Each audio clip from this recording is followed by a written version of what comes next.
Hello, hello, everybody. It would seem we're going to have to do this outside of Lightstream today. Something's going on with the streaming services, so we're shifting ourselves over.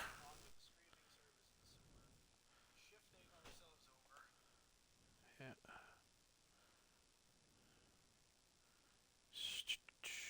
Bear with me here, guys.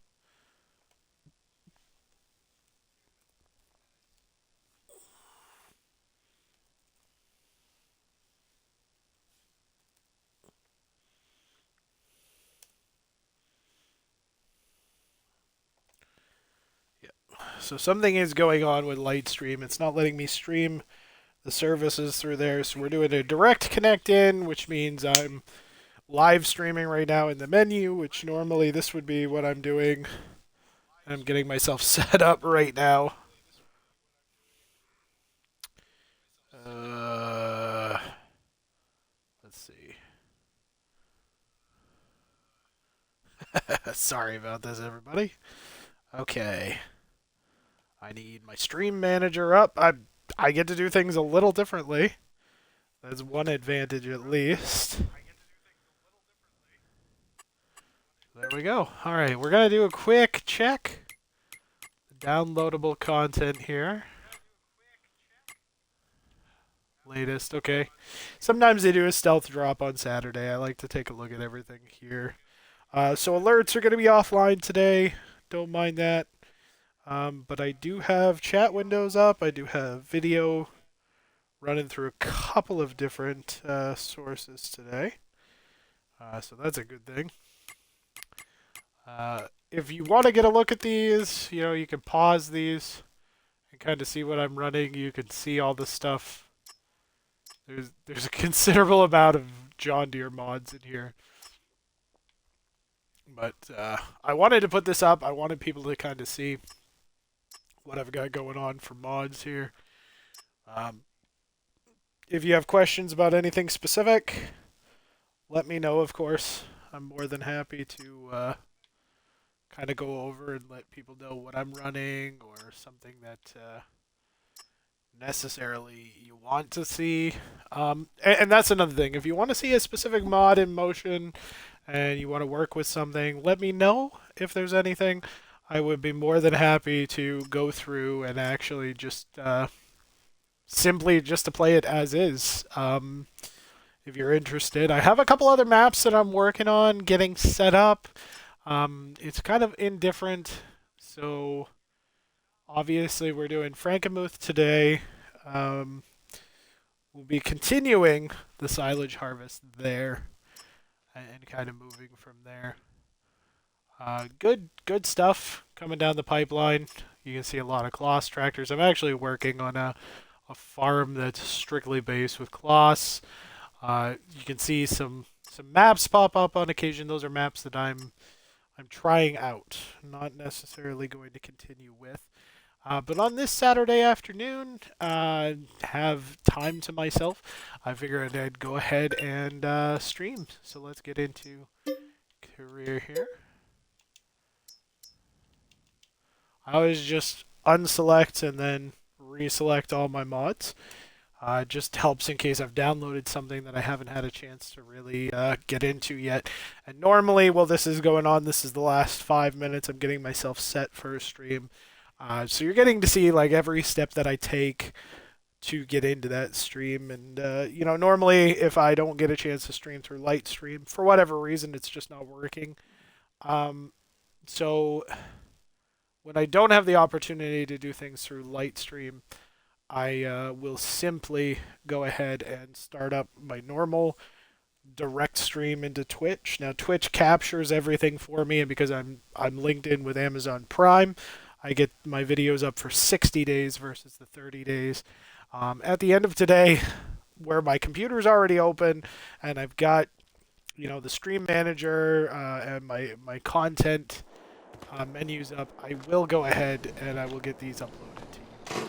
All right, so it is 14:17 in the afternoon here on September the 1st. We ground away our first field of corn. You don't need to see that yet. This is a This is a big farm. Actually, gonna need that. So let's try...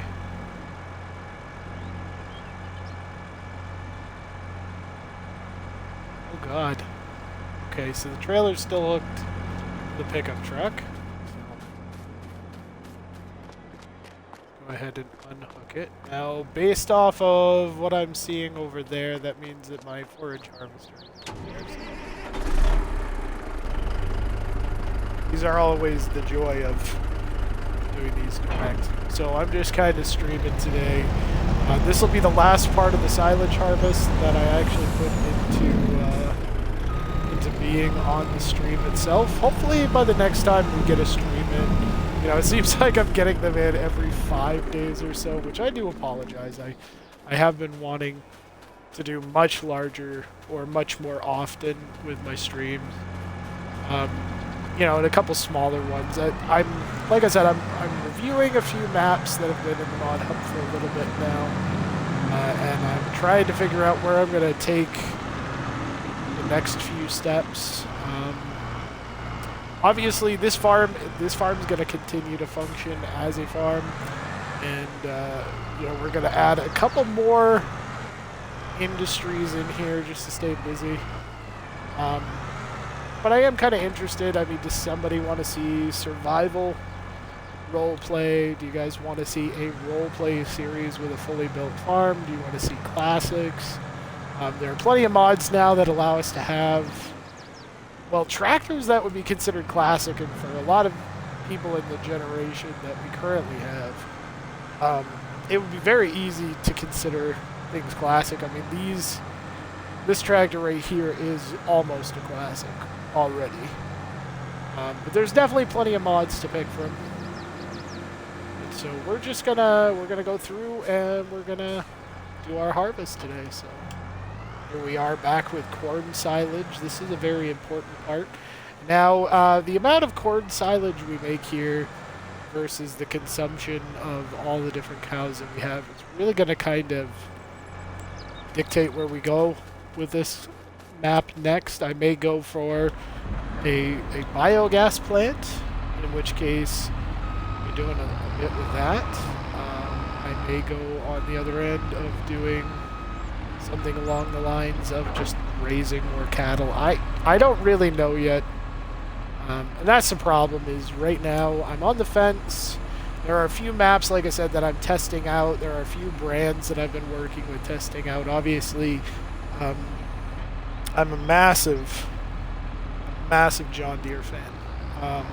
And you can tell, I mean, I can give you the data on the 8,000 versus the 9,000. We can talk about models and years, and even when I'm out and about at my actual job, you know, I'm keeping an eye on tractor models that are John Deere and Case, and things like that.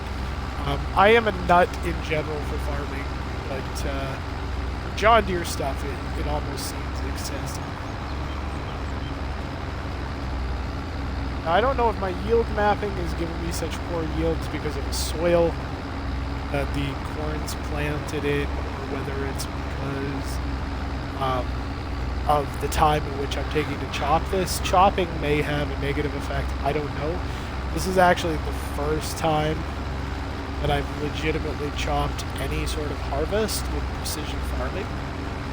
So it is all new to me. Just gonna try to see how far we can get.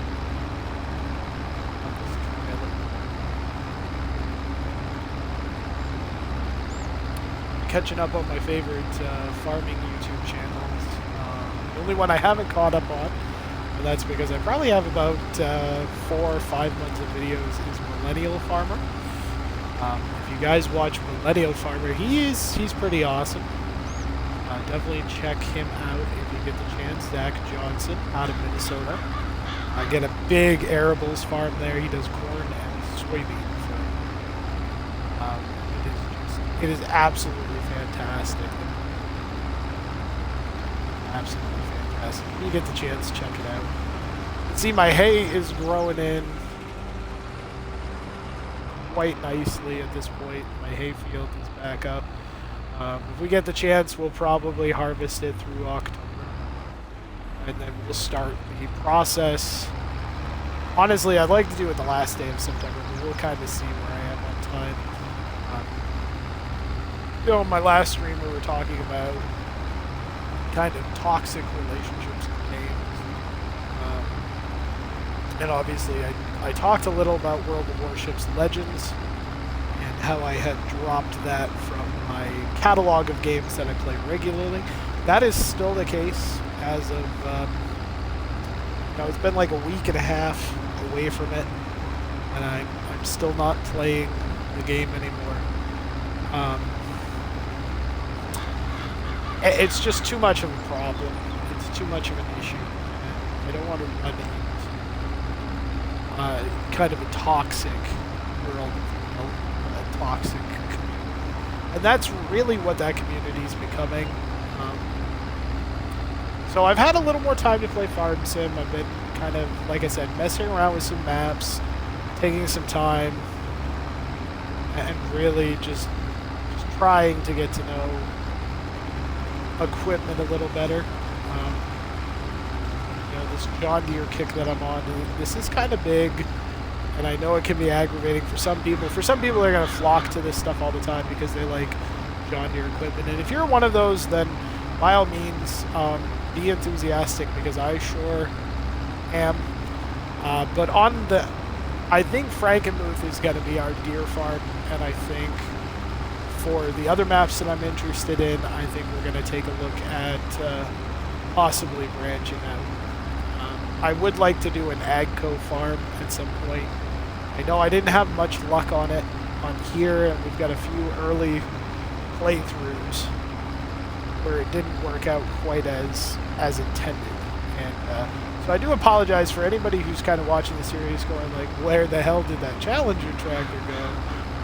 Where's the versatile stuff? Things like that.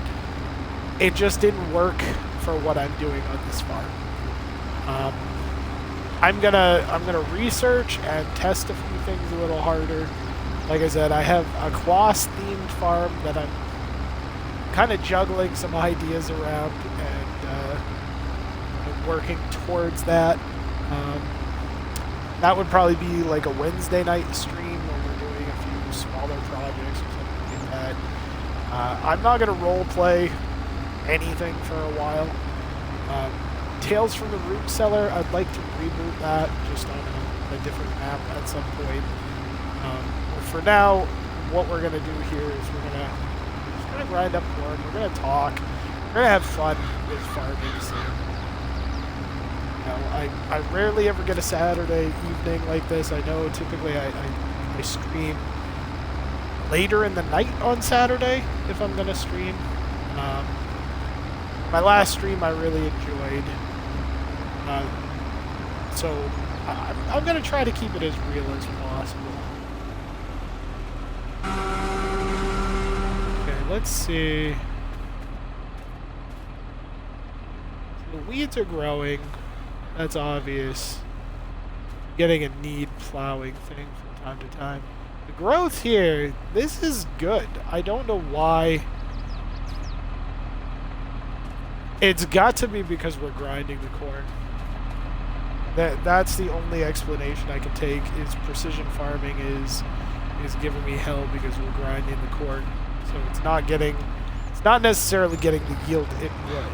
Now, I grind the corn when it's partially green, A, because Farm Sim allows me to do it in the final growing stage of corn, and B, that's exactly how silage would be done. And I know there are things that you look at, even I look at it with my stream and I go, well, that's not really how that would be done. But that's how I'm going to do it in the game. That's how I'm going to accomplish my mission. And that's how we do it. So, hauling this big trailer around, for example, is one of those things. I can say I am impressed with John Deere 8000. It's got a little less horsepower than the 9000. It's not... There are some differences to the model on here than what you see on the 9000 models that we deal with base game, or even the 9000 model that you deal with that's modded out there. There is a modded 9000 as well. So, I mean, there are some differences, but they're not enough to really take away from the experience. Some people would, you know, you look at an 8000 model and you kind of wonder. An 8000 model is kind of what a lot of American farmers use when they chop up hay for haylage, which is, you know, one form of hay being turned into silage. I think we're going to end up doing a little bit of that here. But see, I still chop as if I'm chopping for haylage, and then we put it through a grass dryer back on the farm. So there are, you know, in order to make hay, that's how I do it. That's probably how I'll do it through all of my series, just because I like using the forage harvester. I don't like having bale limits set the way that they're set. Straw is something that I like to bale up. Of course, we do have a new Heston baler as well. That was a new mod that came out. So we may see a little more baling in the future, and then just grinding those bales up. I haven't really made up my mind how I'm going to handle that yet, to be honest.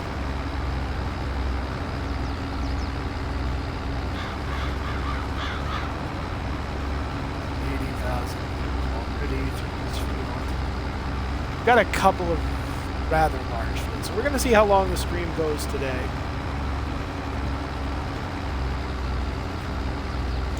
And kind of make an assessment from there.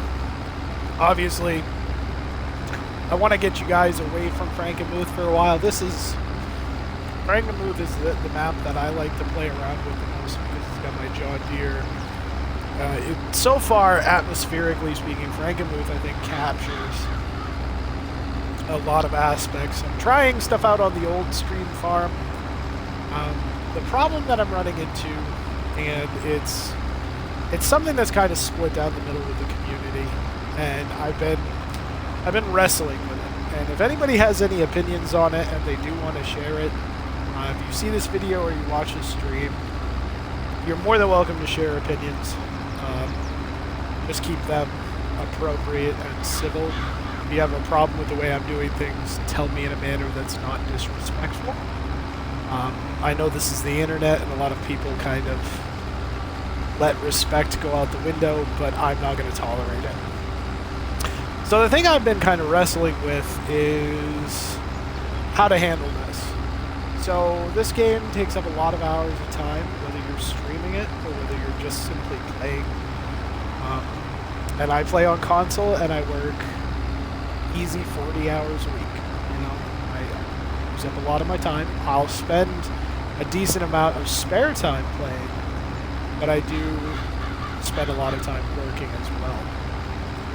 Now, in the streams, you know, there are two different ways that you can really kind of handle a stream. And, well, technically there's three, right? You can handle a stream as if you're doing a complete play from the beginning, and you just start by doing new farmer, having set equipment, and just doing jobs based off of what you have. I don't like to do that because I don't like the base game stuff that they always start you with.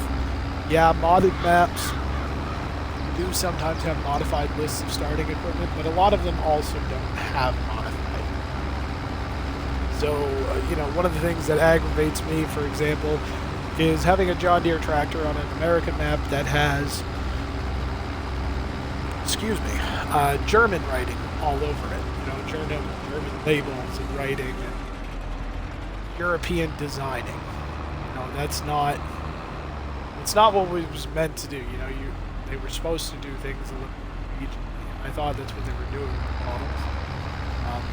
I'm not going to beat that dead horse any further, you know, because I've already voiced my complaints. But I don't like the starting equipment in a lot of these. So typically what I'll end up doing is I'll end up selling off equipment and buying the stuff that I do like, which unfortunately, given the cost of the equipment I like, even on, say, like a starting level, like smaller equipment, it may leave me at a disadvantage for a while, which is okay. So that would mean a lot of contract work, a lot of working our way up. And I stream right now. I'm lucky if I stream once a week, which is okay. I mean, it's summertime. That's gonna happen anyway to a small degree. Is you're gonna end up streaming a little bit if you don't do it professionally. You know, if I was a YouTuber, I'd be on every day or every other day. You know, doing this stuff. But I'm not right now. Maybe someday that'll change. But you know, so I do these live streams to little to no audience, which is okay. I'm not griping, you know. But looking at it the way I do is, you know, well, what are we gonna do? You know. So I have to kind of design my streams around things that I can do. So once a week, working a farm up from bare bones may not work the best. So we always kind of just keep things to the best of our ability right where it is. The other thing that I could do is I could, you know, kind of work things out from a new farmer perspective, but do lower end equipment. So buy my fields, get all my equipment bought and set, get all my buildings and sheds set, and have everything basically ready to go, and then do my own crops. On the one hand, you're not stuck watching somebody do contract work for like a 3-hour stream, just going back and forth doing contract work. They're working on their own farms.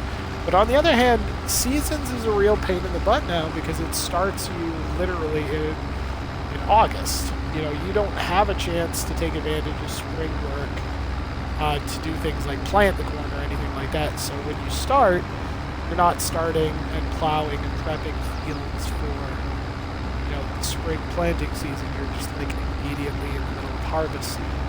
So on one hand, it works really well. On the other hand, it doesn't work well at all. But that would still show progression because you have to work your way up. You know, you have to use your crop intelligently to kind of boost the profits of the farm and buy newer, better equipment and expand out the farm. And then, of course, the other option is what I've done here in Frankenmuth, which is have exactly what I want when I want, and just kind of show it as a, here's what I'm doing today, guys. You know, and I don't see anything wrong with that. A lot of the time-lapse guys, they may have a farm or two where all of the equipment's accounted for, all of the fields are accounted for, and they run it. You have other, the camper is one of my favorite YouTubers to watch stream, and he'll start a farm with a couple of pieces of equipment that are kind of on the lower end of the scale, and then kind of buy as it's needed and tell a story at the same time. So there are ways. I don't want to make it sound like there aren't ways to do this and obtained, but it is a little more complicated for someone like me who literally has, you know, maybe a 6-hour stretch for the entire week to stream. Obviously, we had 4th of July week this week. It opened the door for me to do a stream kind of towards the end of the weekend, which was really nice. I enjoyed that quite a lot. But, you know, I really would have liked to have opened the stream to a bigger chance this week and done Tuesday night into Wednesday if I'm not terribly tired. Unfortunately, I get terribly tired with those. Here we go again. Look at that yielding. That is amazing. That absolutely astounds me. The yielding map is doing this. So this is...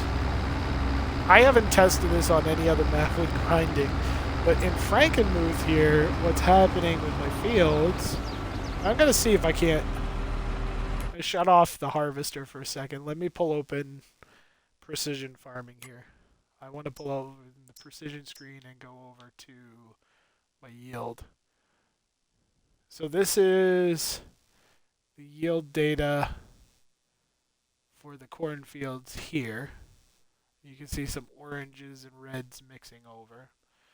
Obviously, this yield data is from a previous crop because I haven't harvested any of this, but this is from the current crop. Now I have all the fertilizer balanced out right. I have everything I possibly could have balanced on the yield.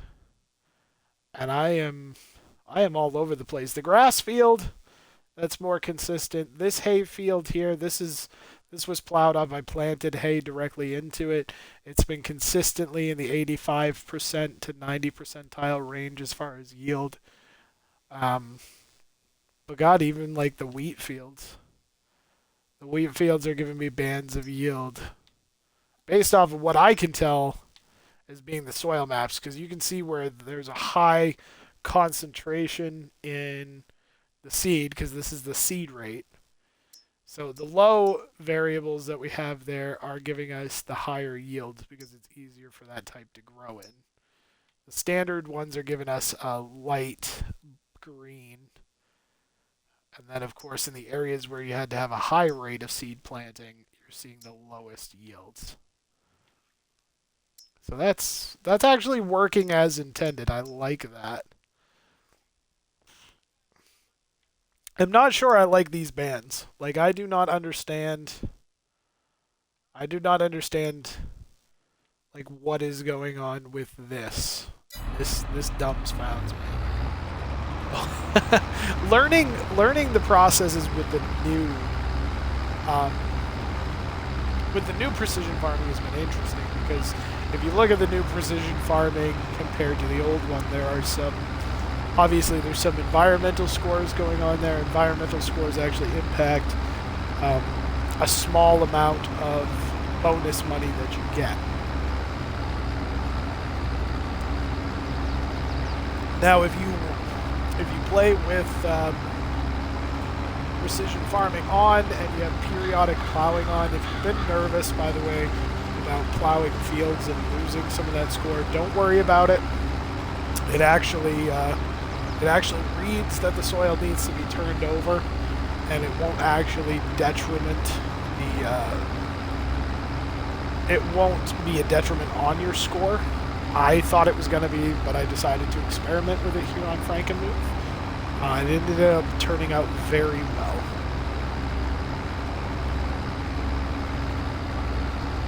Another map that I recently tried out was East Vineland, New Jersey.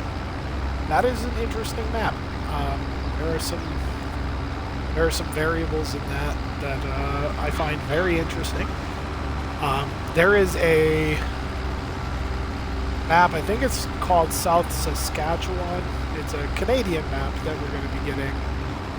They're hoping to get it on for all platforms, and that looks highly promising as well. I know the new platforms can handle the 4-time maps, but for some reason Giants has not allowed any modders to get 4-time maps on, so there's a couple maps that have hit some roadblocks. There was a map accidentally released for console yesterday, and I didn't get a chance to nab it because I was at work, but there was a map released for all platforms yesterday that had a 4-times map on it, and it was for all platforms. I mean, it could have brought a bigger map size. It was supposed to take place in France, kind of in the central part of the country. It got me wicked excited, and then I found out that they pulled it before I could get home from work. So that's when it just got me kind of wicked aggravated, if you will. So I'm not terribly happy that they haven't moved on the 4-times maps. It's putting some limitations on the content creators who are making those maps. They're basically having to cut out like a third of their entire map because of it. You know, if they wanted to go to all platforms. If they wanted to just go to PC, it goes to PC.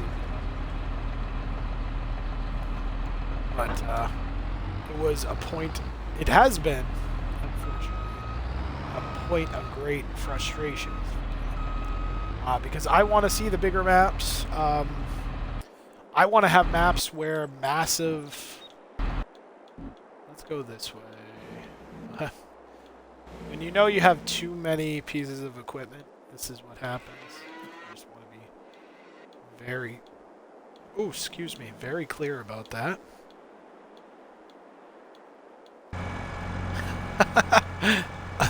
There's got to be a better way. Wow. Okay. So when you know you have too much equipment, I think I could just access it from the map next time and just get to the vehicle. I don't have this vehicle parked in like a cluster of other vehicles, so it's not as difficult to select it. Sid Modding's articulating tractors are good, very good. I love these tractors, honestly. Using this one to haul just because the 8RX is actually... the reason I don't have the 8RX hauling these trailers is the 8RX is actually all hooked up to the rock picking equipment right now. And I have been playing with stones actually on, and a good amount of that lime is actually homemade lime coming directly from our own stone grinder. So we're grinding up our own stone to make lime. And so far it's been really nice. Obviously, I don't have a John Deere spreader for that yet. That's kind of been a point of frustration for me. I'm waiting on the 4940. So I can finally have a John Deere fertilizer, basically. Let's unhook that. 6 million liter bunker is what interests me. I'm going to see how much of literage. And I will let everybody know how much literage, no matter what video next. I'll try to remind myself to put a blurb in there to actually be like, hey, by the way, I got this much out of it. Just in case I don't get to actually show people on there. Backliner X went through a recent update. Some other stuff hiding in here now.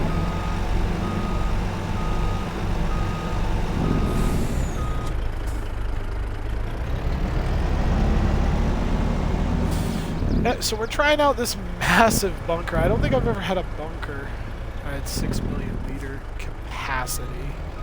You know, you can get a couple big ones put side by side and all that.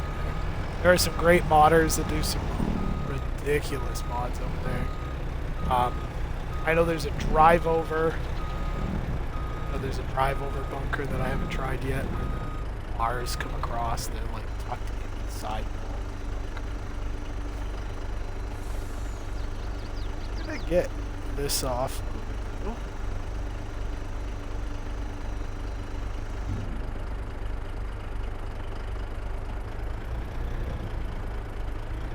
It's nice. I like to fill it right to the top if I can. Have a nice even coating. I know I got the bulldozer in there. The bulldozer has not worked as well as I had planned. But it did work. You know, it has been working. Stopped. Trying to get an even across the board, just kind of.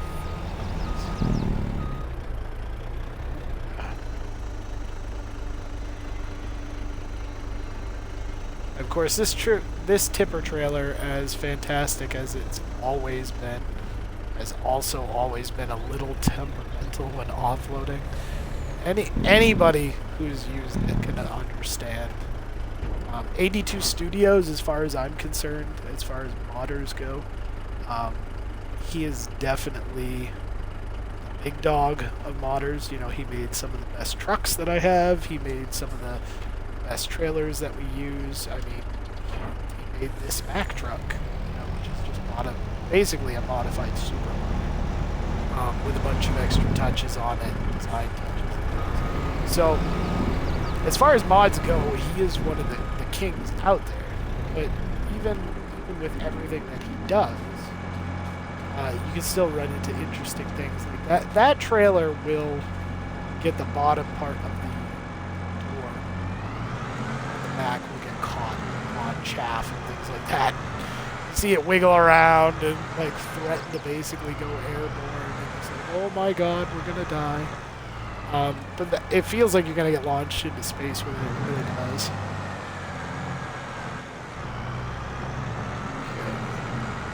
Clear the bulldozer. Nice.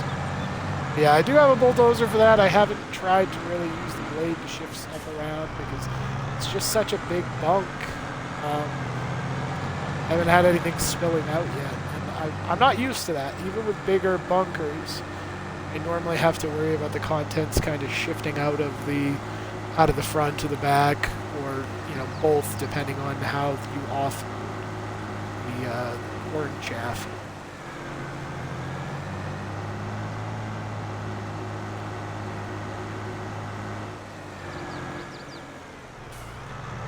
I really don't know what we're going to go with for our next map. I was hoping that we'd get suggestions and things from people that watch the video. And I realize there's like 5 or 10 of you that watch the videos.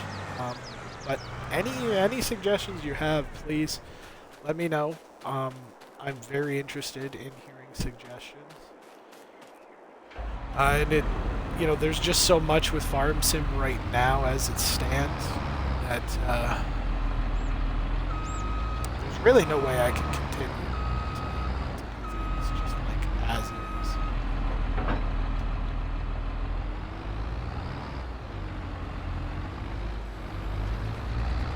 So I'm kind of stuck in a rut. Frankenmuth is probably the only map that hasn't made me stuck in a rut. I feel that Comston would be a good map to play a round or two on. The problem with Comston is Comston was the first major map to come out, and when that happened, it was also the first major map for everybody to stream on. So everybody knows the map, everybody's seen the map 1,000 times already. So I'm staying away from Comston. Not because it's a European map, because I am looking at some European maps as options. I'm not looking at it specifically because it's a European map and excluding it. I'm looking at it from a standpoint of streaming to people that have already seen it 100 times.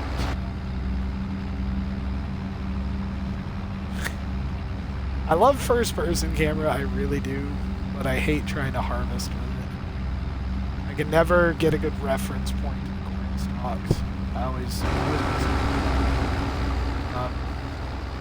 I don't miss corn as much in the There's a stalk or two.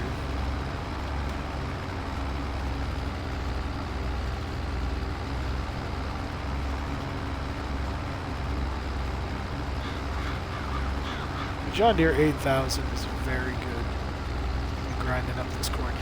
Honestly, it sounds like it's working more than the 9000 model works at. It does actually sound like it's streamed more when it's taking it. I can't tell if that's a design or whether that's actually against it.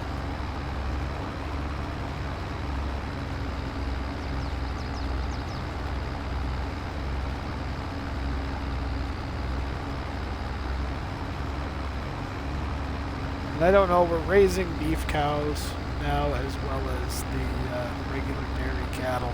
So I don't know if raising Angus is going to have an effect on the amount of use of silage. I am a bit nervous about straw now, especially as a bedding type. But, not as nervous when it comes to... I feel like the consumption on animals is so low. And I think I've complained about it just so much that anybody that takes a little time to watch the video kind of see that. So I won't go into that subject. I will try not to be everybody's enemy on this. It's bad enough I'm having to stream without light stream in my 20s. I wanted to get a stream out. So if I wanted to get a stream out, I was going to have to suck it up and live with the fact that I didn't really have tools this time.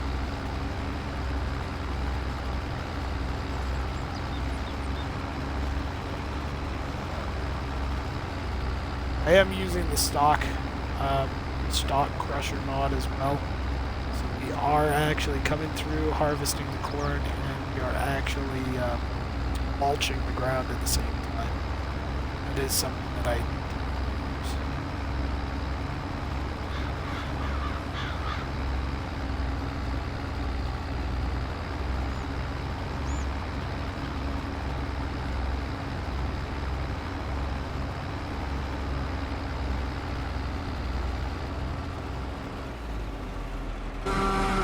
One of the things that you will notice about doing corn, and I find it absolutely fascinating, at least on the grinding sense, is that precision farming has finally added the fact that pH balance won't go away from corn when you're grinding it like this. I don't know if it works the same way as you're harvesting. I'm assuming it's because corn really doesn't take and change level of pH in the soil. It's not really bad for pH. So I don't know if that's a design choice or whether that's just an unintended side effect of the precision farming. I won't need to apply lime to any of these fields. So I will get lucky in that regard. Spend a lot of time grinding up the silage as it is, and I'll spend a lot of time packing the silage down. Holy moly. I can't imagine how long it's going to take to pack that bulk down. They still have 2 more sizable cornfields to grind. We've got a field over there that's already got poplar in it, so we're getting ready to grow poplar for wood chips that will burn in a furnace that they have that generates heat. So that will be quote unquote in our play, be hooked into our workshop as well as our home.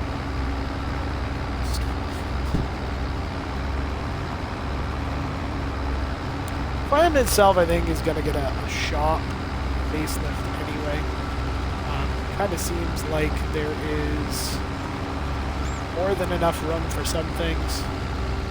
I haven't really made up my mind there. I do want to dabble in seed production a little as well.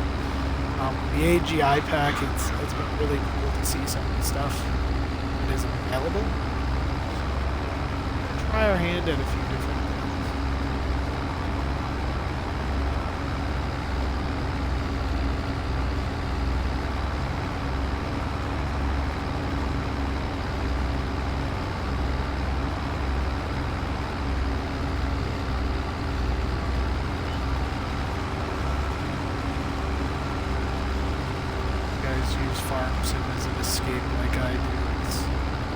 Escape like no other, right?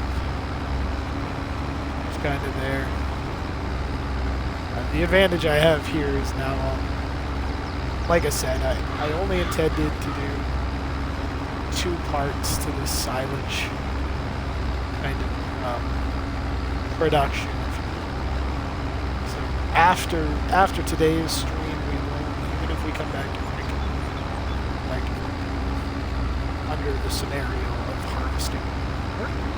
And like I've always said, I enjoy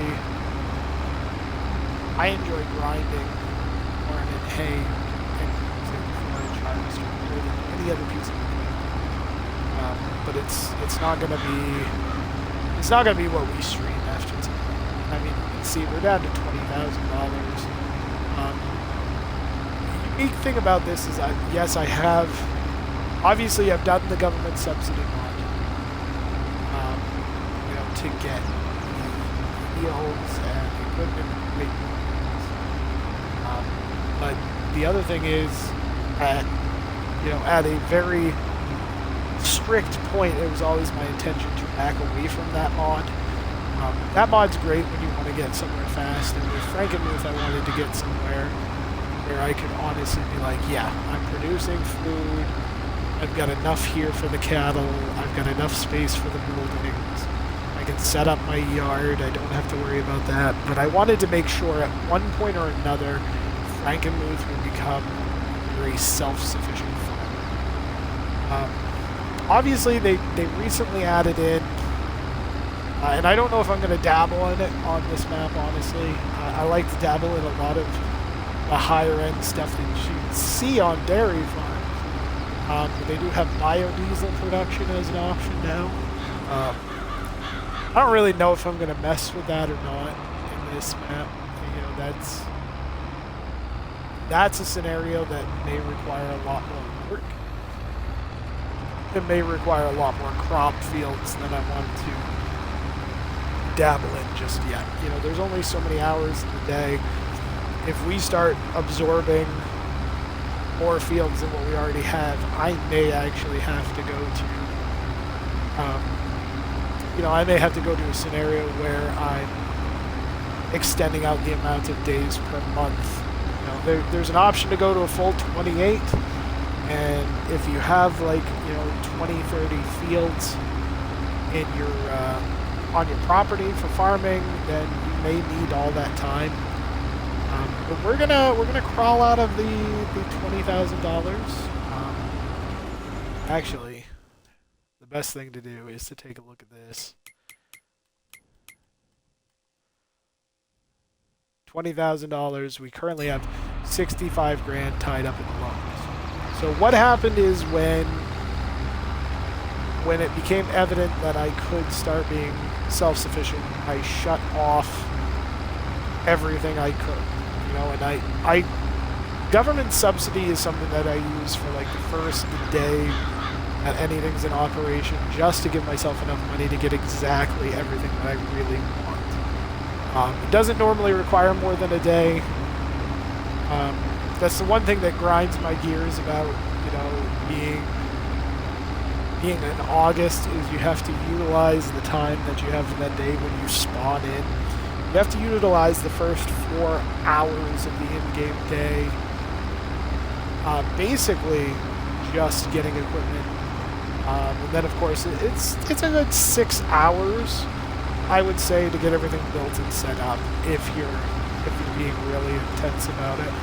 If you're not being intense about it and you're not grabbing too much equipment at a time, that may not be the case for you if you build a map. I know for me, it's a good 6 hours. It takes a lot of time to kind of get set up for streams. And if you have something specific and you want to start right away, and you want people to see right away, you know, you're gonna slow down as much of it as you can. So I work at a 0.5 time scale when I'm setting up. So, you know, we got through Frankenmuth rather early. The government subsidy signs would come out if I needed something really big for spending for a while. But now that we're at the point where we're producing through a few different sources now. Greenhouses, bees, maple syrup, milk. There's production going on for ice cream. So there's all these production chains that I do have set up now. And it just takes a couple of days, honestly. It's like, well, I really need to, for example, I really need to sell milk today that I'm gathering out of the, you know, the tanks. I need to sell that stuff today so that I can pay off a loan or pay down on a loan. You know, so we do all these things to kind of prep. And now that I'm there, what happens is every time I need to make a big spend, I'll go ahead and I'll put a loan towards it, and then I'll go ahead and, you know, work for a few days and get things paid off. It's actually substantially easier now because I'm somewhat self-sufficient. If I want something big, obviously I'm going to have to work at it for a while. It's kind of slow.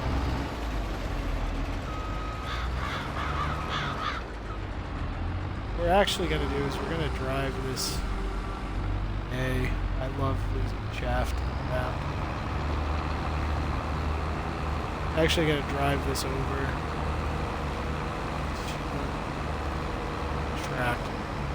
Seems like a waste, but I need to start a headland down on this side. So yeah, I mean, setting up a map with that stuff, you know, that takes a little bit of time.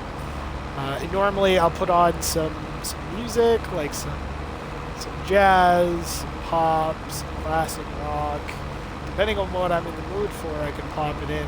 I like to do more relaxing mood stuff when I'm setting up a map because I want to be fully relaxed. I want my eyes to be open. I want to kind of see and try to visualize everything from the farmyard to the equipment. Like, how am I going to use it? Sometimes when we're doing these streams, especially when I'm doing these streams, I sometimes get lost in what the idea was all along, which can hurt things substantially. But then you kind of come around and you go, well, that's not what I was intended in the first place.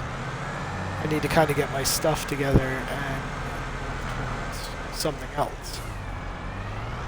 So, Frankenmuth turned into a John Deere farm. You know, there were some AgCo mods that came out, like, right before I started really kind of getting into this. Tried to move away from John Deere, but honestly, the type of jobs that we're doing right now, they require heavy tractors with a lot of horsepower. And I could do, like, Fendt or something like that. But it's like for the size of the farm that we're building here, you know, we're expanding this daily. And for that size, it's nuts. Like, you cannot be running something like New Holland. New Holland just doesn't have the power. Versatile had the power, but unfortunately for some reason, I don't know if it was just because of the way the mod was set up or it's through some sort of coding within the game, but there was not enough weight on the nose of the tractor for the big, even the Delta Track models didn't have enough weight. Like, I'd put the chin weights on, and that didn't really do anything. You know, it still caused the tractor to lose a lot of traction. You couldn't counterbalance it very well. On the other hand, it's like I'm fooling around with some Kloss tractors on a map, trying to see if maybe the concept that I'm playing around with will work. And in doing so, I'm finding that Kloss has got better weight balances than a lot of different tractors out there. But I'm not doing a Kloss farm in America, so, you know, I'm trying to stick with American tractor brands that are really popular here versus, you know, tractor brands that are really popular in Germany, Austria. Of course, we have options for Australia, and Australia is kind of a nice mix of both when it comes to tractor brands.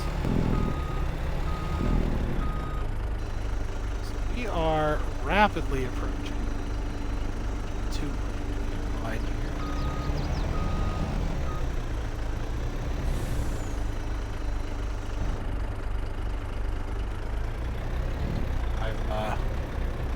I'm just going to go around. I'm actually going to go around filling in gaps on the top of this border first.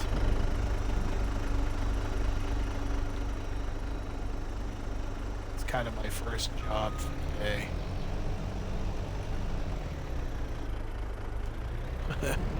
You can see in the very back it's just not going to work. As far as the front goes, you know, if the trailer can reach it, we're going to try to fill it in.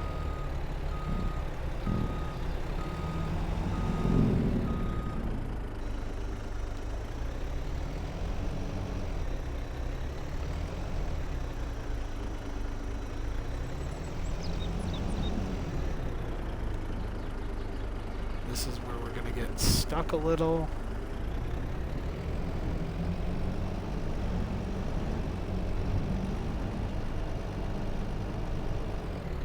Oh!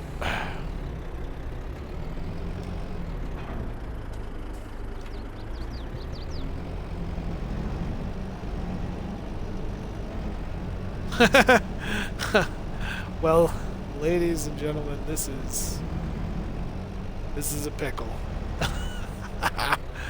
The problem I'm having is when I get the trailer pulled forward enough, get it down off the hill, it pulls these back tires off.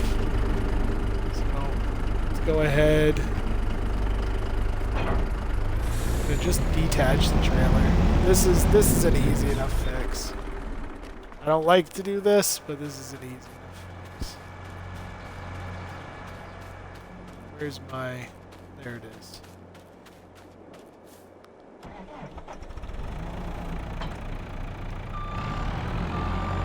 Yes, we're still using the JCB loaders. I don't know if I'm gonna actually go over to Komoda yet or not on the loaders. I haven't really made up my mind with that yet. Let's get up here. Now, in theory, which we should be able to do, because this is articulating, should be able to push it with the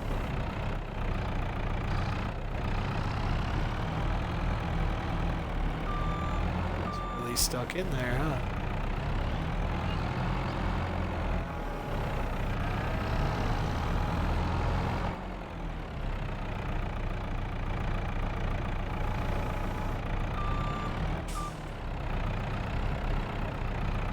So this is what happens when you don't make a nice enough approach up the hill or up the mound.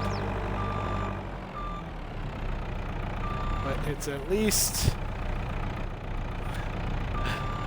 starting to shape up. I don't know. This is why I actually like to stream this game. Is because it's so unpredictable with the physics engine and everything else that you mess it up.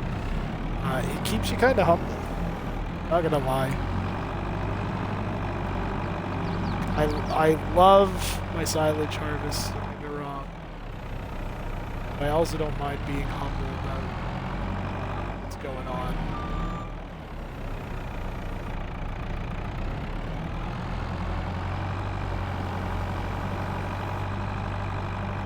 I'm gonna try to push this sucker off the mound. The other thing too is like 82 Studios has built himself quite a machine here. I guess I should have probably put the hay forks on.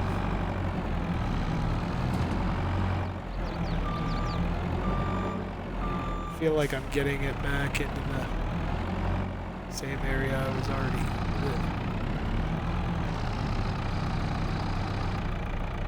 See it kind of shifting. I want to get my loader stuck. I don't want to reset. You know, there's 250,000 frickin' layers of silage here.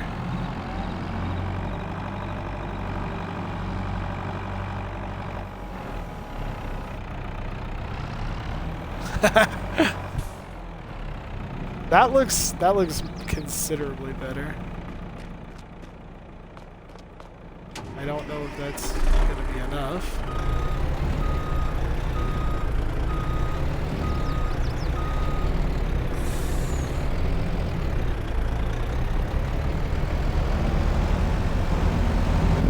She's gonna have to be pushed off the wall entirely. Hour and 40 minutes into this thing, and we have got this trailer stuck. I was wondering how long it was gonna take, honestly. She is sliding off the heap, slowly but surely. We're gonna keep making this a thing.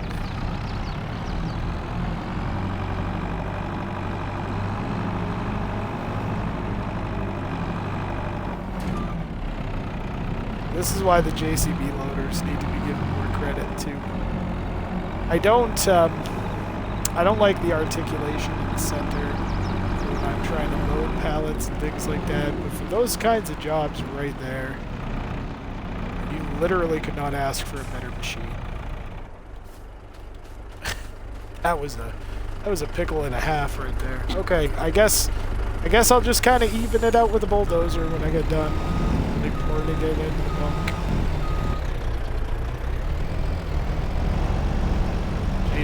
we're gonna need more.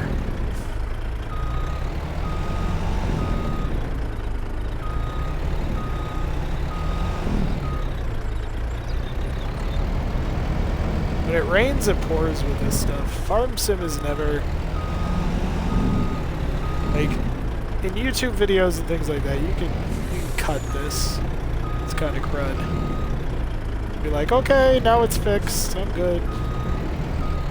The stream, you have to kind of remain humble about it. And that's the quirkiness, right? There's a bunch of rails and extra supports you can add to the bottom, which kind of take away that clearance when you're going up on a mound like this. But then again, if I'm not smart enough to put like a sizable ramp of silage up, then it's nobody's fault but my own for not doing that.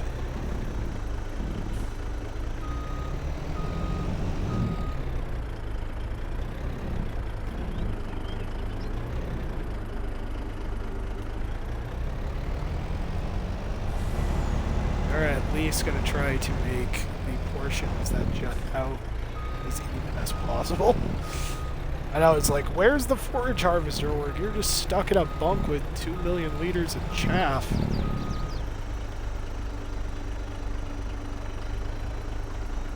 This bunk is fantastic though, isn't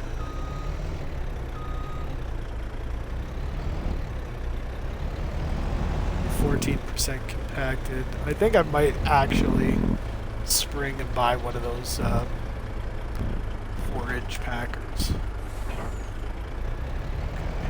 Get a little height on that because there's a bit of a dip, and it's okay. We're gonna park it, shut it off. Wish that we were doing something else today and move back on this. No, just kidding.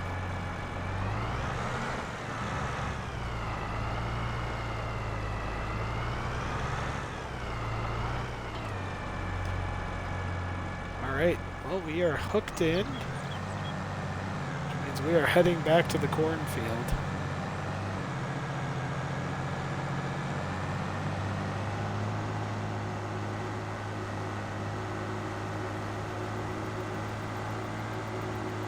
I do believe we were down to the last 6 liters of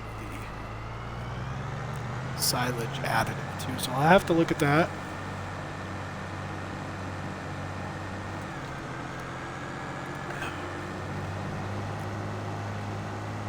If you don't know, silage additive actually encourages fermentation and assists in keeping things like mold growth down on the forage.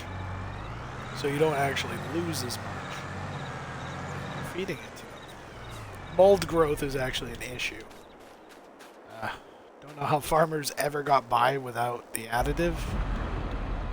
Yeah, we've got 6.5 liters left, down to 32%.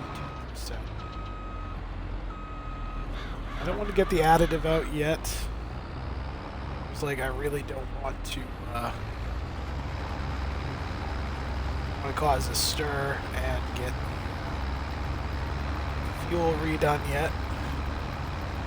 Our servicing truck has a diesel tank on it though, and it's on diesel. So all we need to do is when it comes time, we'll actually service the vehicle out.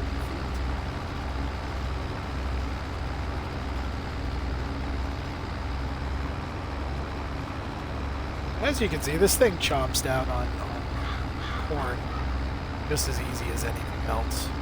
Now, I have dipped in and out of this map a couple of times since our last stream. It was only for a brief thing. So it didn't take up too much of the time after I left it. Obviously, John Deere 5E that came out. Seen that on the farm. We're going to have to consider selling a tractor, I think. 40 series, it's already in there. Up to the 5 trial. Let's see if we can handle the 40 series as far as cattle goes. They even put a front loader arm with a L spike on there. The Mag Z spike that goes on the back.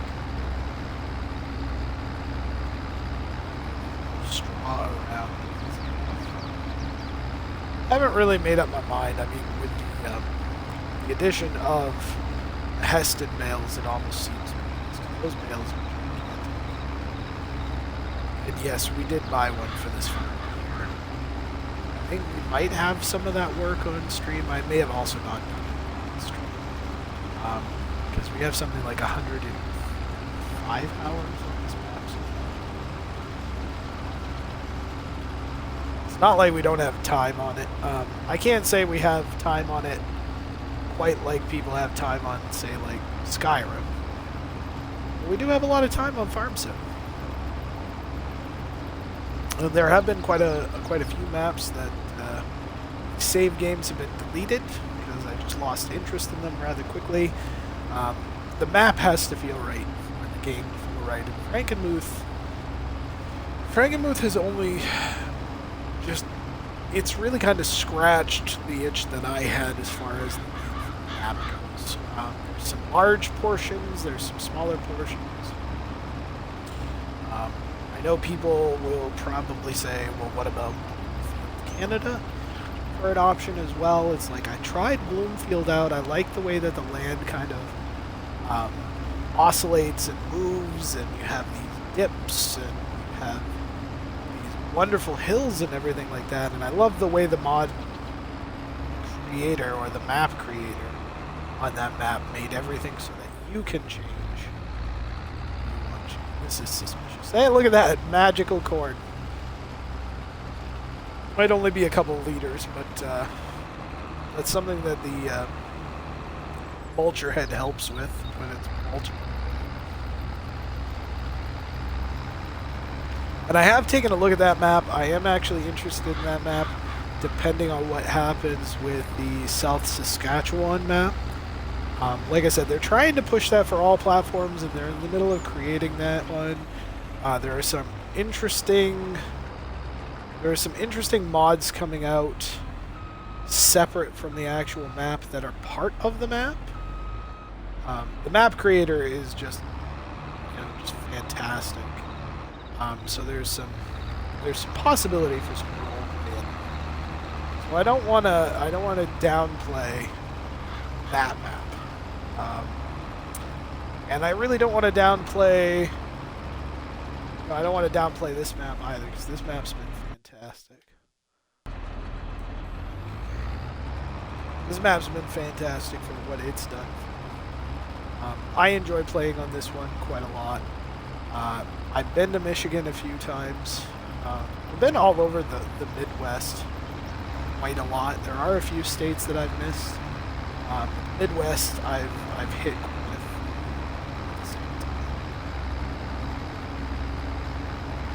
What we're gonna do is we'll have enough room, I think, to make a headland up. I'll stop and get the service truck out, and we'll refuel John Deere, and we'll put some silage additive to the additive tank while we're at it. I would like for a South Dakota map or something like that to come out. The big debate that's going on in my mind, the thing that's really kind of making me rack my brains here, specifically in the last week or so, as some things have gone down, is the fact that we have an opportunity, we have the hardware. I mean, I'm playing on an Xbox Series X, sorry. A big refrigerator, basically, as people call it. So I play on that. I'm playing with up-to-date hardware that makes Farming Simulator 19, when you load it up on it, look better than it ever could do on the Xbox One X, which is when I was playing on it prior to the Series X. I'm a little disappointed that we haven't gotten 4X maps. I know some hardware might have limitations and might struggle with it. But let's be honest here. If the Series X is ready for it, I say give the console players what they want. Give them the larger maps. If it blows up in the face later, then it blows up in my face. I can't do anything about that. But what frustrates me is to have the hardware up to date. I mean, it's part of the reason that I got the hardware was in preparation for better textures, for larger maps, for bigger bale counts. Like that's frustrating me quite a lot, because the bigger bale count has not occurred yet. Now, one of the things that you can do now, that you couldn't before, is you can basically make it out like you have the bales, and you can just store them in one of the Omtana, like the big barn warehouses. And those big barn warehouses, those are snazzy pieces of equipment. I've already got straw stored away, the one on this map. But we have a smaller one that stores just the stuff coming out of our greenhouses. But I feel like the limitations that are being set on them, obviously they have to get permission. They have to give permission to circumvent some of the engineering limitations of the consoles to put things on there. So I get why PC gets it, and I get why PC is a superior platform to play the game on. But I think because of the hardware generation that, people like myself are playing on, whether that be PS5 or whether that be the Series X or S, I feel like given the hours that we put on this game, given the hardware that we have, I feel like there needs to be more of an effort made to give those individuals that have paid the money the ability to put this on the Series X, to put it on the Series S, to put it on the PS5. I think those limitations need to be taken off the console. Now, obviously, I don't want like a whiplash effect where they take everything off and we're just all of a sudden we're overwhelmed with everything and the console crashes. But take the training wheels off. Start with a 4X map. They have a 4X map out there. If any of you guys got the 4X map that happen to watch this, tell me how it ran. Because I guarantee you, anybody who grabbed it and realized what Giants were going to do kept a hold of the mod. They kept hold of the mod and they kept it quiet. And Giants, Giants can't do anything with those game saves. That is in your mod folder. They can't exactly take that out of your mod folder. It's the same thing that makes me a little miffed with the engineering behind what they did to open up the mods. On the one hand, I have double the space. On the other hand, there were a couple mods that I grabbed up. One in particular that I used on this map quite a lot that just didn't exist anymore because for whatever reason they didn't want it on ModHub. Either it was a violation of something that they had on copyrights or something along those lines that just kind of slipped through the gap.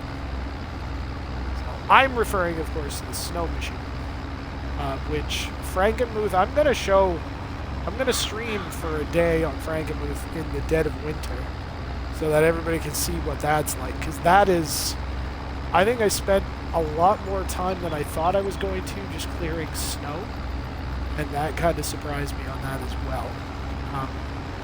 In fact, I think it's winter, when you look back on it, it's winter that sold me here, because unlike other map creators, they made winter kind of an all-winter thing. Like, you didn't actually get a break from the snow. The snow didn't melt away by midday. So that really had its effects as well. As you can see, just grinding through the corn. I almost forgot what I was up to. Okay, let's shut this off. Go over here. We're close enough to the barns. That's why I wanted to stop here. Because I can go over here and just get this. How many liters do I have left in this? There's 6 liters left in this tank.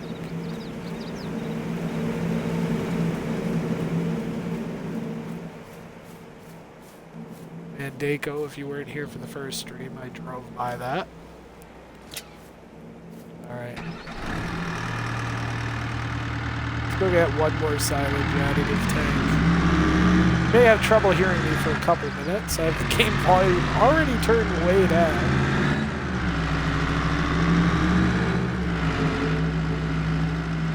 Trying to remember if I got all of that chemical over to that barn or whether I still have silage additive in the shed. So you can see I've replaced a couple of pieces of equipment with Kubota. Just because we don't have any John Deere equipment, and I didn't want to convert this over to, you can debrand and make this any color you want. I just decided to keep it Kubota. This is our Heston baler. Of course, our grass cutting blades. I guess it's over at the other shed. I can leave those doors open.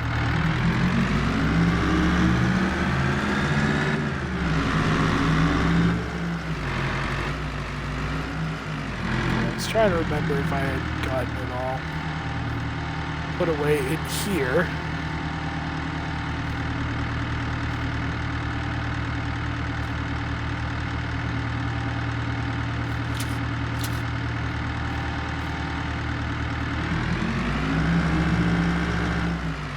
So let's go fill up that forage harvester with all the appropriate fluids. I want to be through that field before I call it a day in-game. We'll probably stream for a while. I've got nothing else going on this evening. Oh, I've got 19,000 liters in the park. I ought to consider getting some of that down on the hay fields. There's not a biogas facility on this map. You can't just transfer them.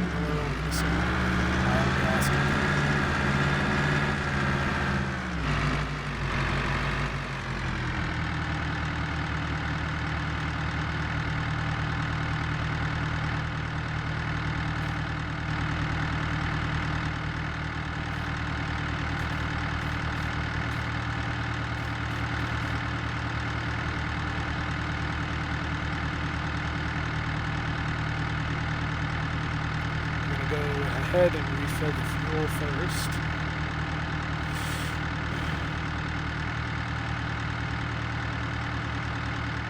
Okay, perfect. You see that little diesel tank in there. I think that would hold a lot less than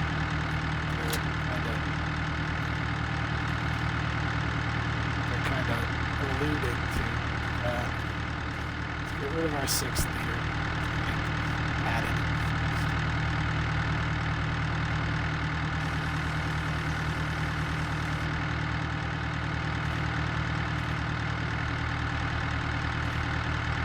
I may be able to actually add the additive from this side.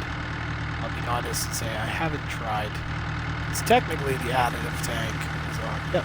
The additive tank is technically that yellow one right there on the right side of the sheet.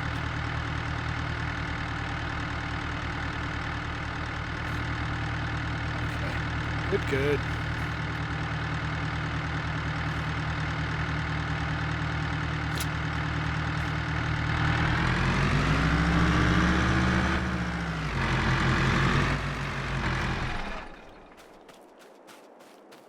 Alright, let's chug-a-lug along.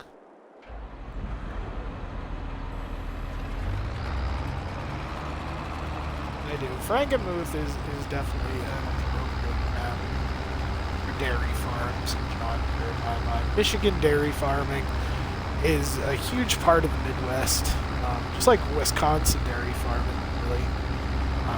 Cheese production there is ridiculous.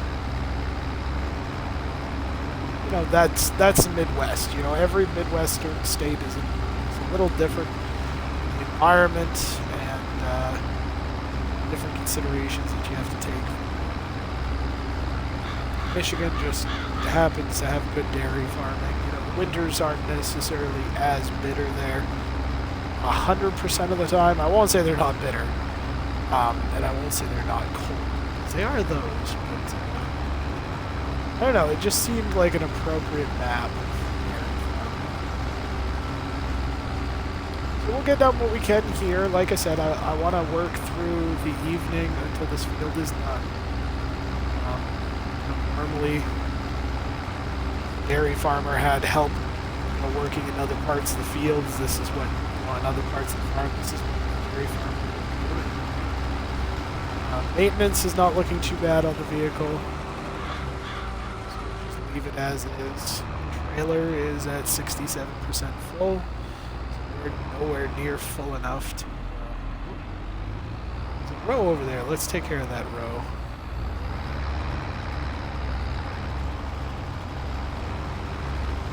Take care of this little tidbit here.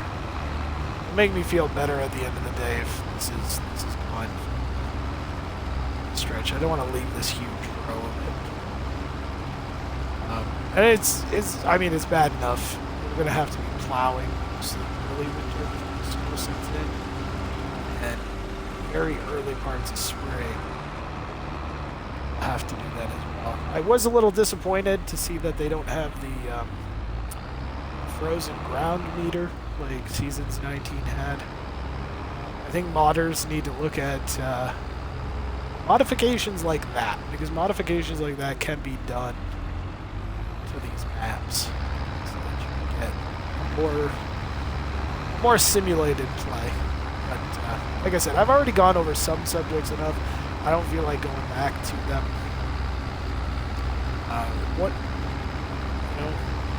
What we do here is kind of just based off of what I've been doing. And I've been talking about the same subjects a lot lately. There aren't too many mods that are coming out that I'm looking forward to right now. It's really it's a quiet yet loud existence at the moment, because there's a lot of stuff going on that isn't necessarily garnering a lot of knowledge or a lot of issues or causing a lot of drama. There are things and opinions that I try to keep to myself on some of these subjects. Obviously, the biggest news in Farm Sim this week is the fact that Volvo is partnering up with Giants to bring some of their loaders and trucks, and a lot of these companies that are hopping on board with this are actually very excited because their brands are being brought to awareness. I mean, there's a lot of South American brands that now I'm not going to remember his name because we're on stream. But there's been a few South American brands that have made it real popular thanks to a modder partnering up.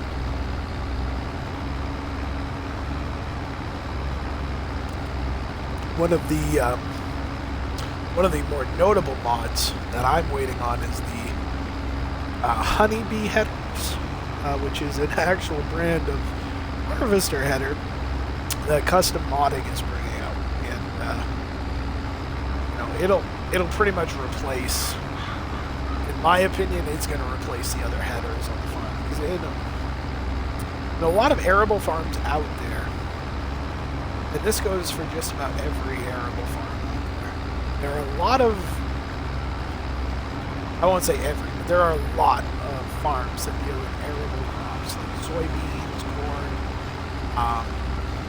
wheat. There are a lot out there that will literally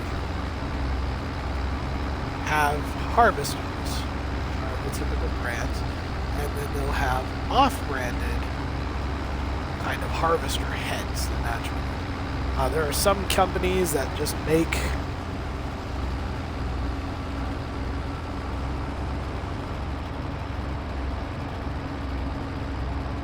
I'm just waiting. I saw a loading screen coming up. Okay, it looks like everything's okay. All right. Anyway, there are some companies out there that just make implements and things like the headers. Capeo is a real popular one in Farm Sim. That's been a real popular base game kind of off-branded one, if you will. I know a lot of John Deere equipment doesn't go with off-brand you will. The honeybee headers will literally go with all harvester headers, and they have multiple sizes. They literally have the most detailed any harvester headers out there. We're talking about for combine. We're not talking about these forage harvesters. I know we've been talking about the forage harvester and how popular harvesting like this is really been for me. I once had a stream with over 85 people in it that was just watching me harvest corn. It was phenomenal. I was very proud of that moment to have that many people.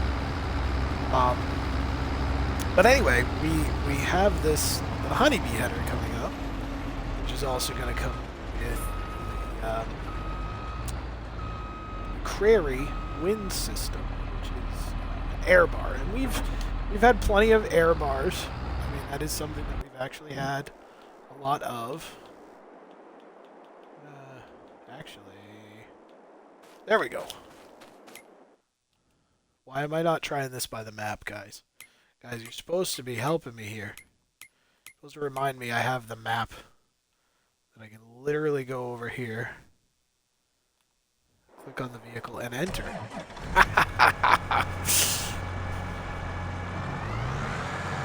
I'm eventually going to have a map where we do no zooming around and no extra junk like that. And I do apologize for anybody who prefers like super realism. I'm sorry. I like to have some realism. I don't like to go 120%. I do realize this is still a game, and this is still going to have some stuff that plays like a game. So keep in mind, I'm not sad to have this game going right now. That was too much of a drive, as it was for the poor 9620, which means it would have been too much of a walk across the field. When I get ready to do the realistic play, I think I'm going to warn people about that. I'm also going to try to fool around with YouTube.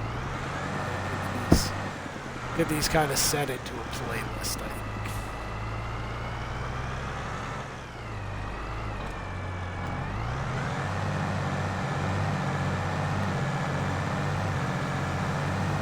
See my guys in the full John Deere work gear setup. He's got his freaking jumpsuit on, the green hat. We got this aviator sunglasses. You know, we're trying to make this guy look as epic as possible, right?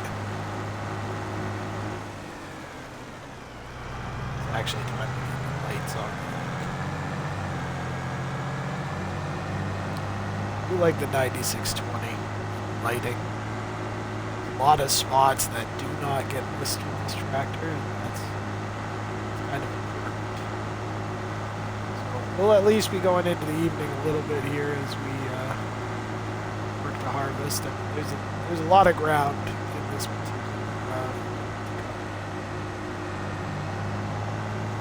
like I said, I'm not really sure.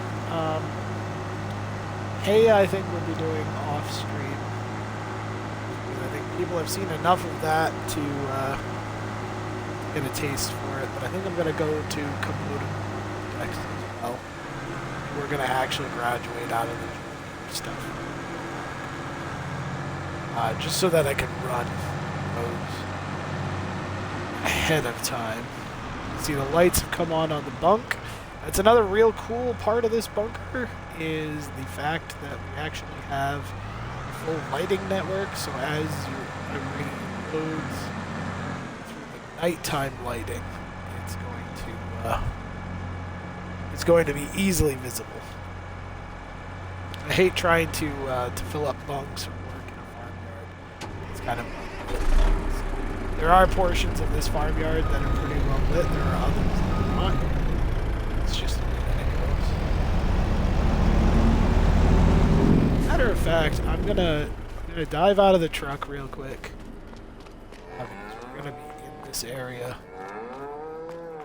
Dry cows are in smaller barns off to the side. You can can see switching on the lights bring on the outside lights. That's what I want. It's still September. It's still warm enough to keep the doors open. So my cows some extra time. I kind of got into this idea of giving the dry cows kind of their own separate farms, just based off of watching YouTube channels and all that.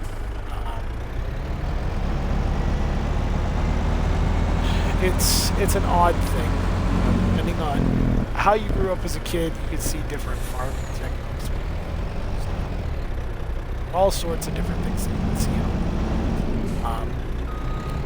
Every dairy farm works different. I mean, that's kind of the interesting thing is there's no uniform way.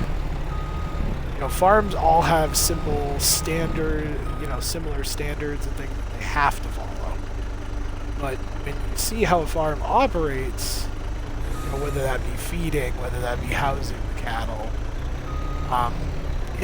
it all works very differently. You know, it all has a very different feel to it than it might have if you went over to Joe Schmo's farm versus Joe Quo. I know, terrible fictional names.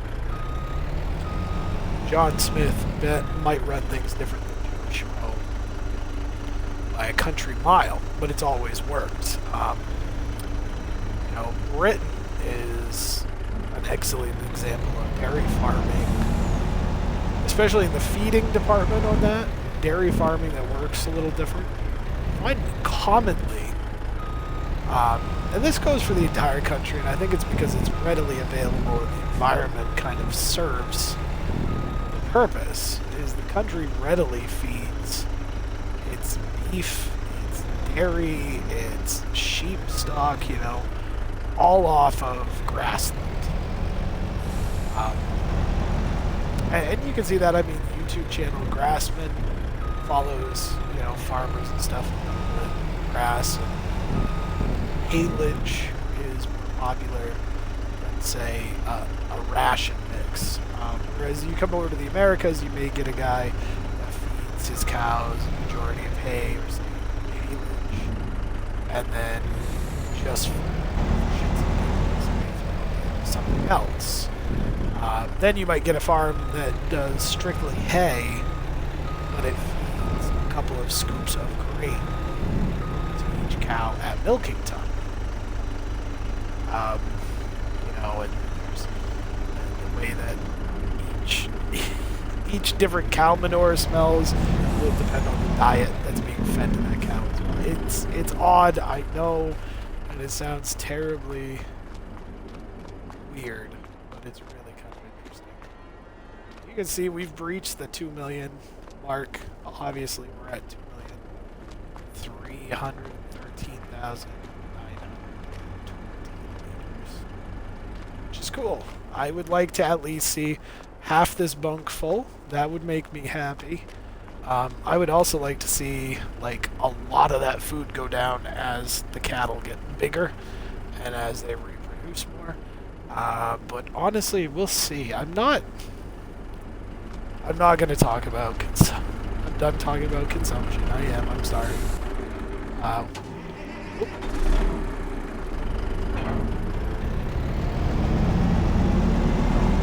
This is, of course, the next problem that exists when we have folks that watch after and not during, is that conversation topics for me can get a little stale at times, and I'm really, that's an apology. That's not a criticism of people that watch after.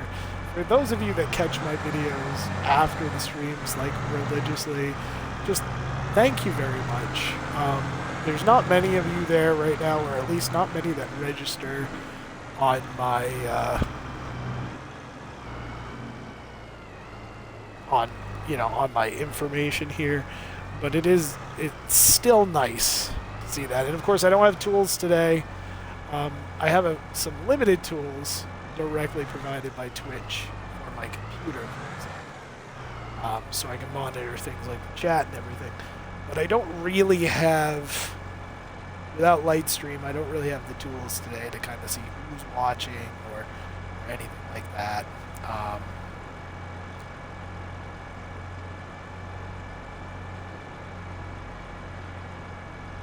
but it's nice when people come in anyway.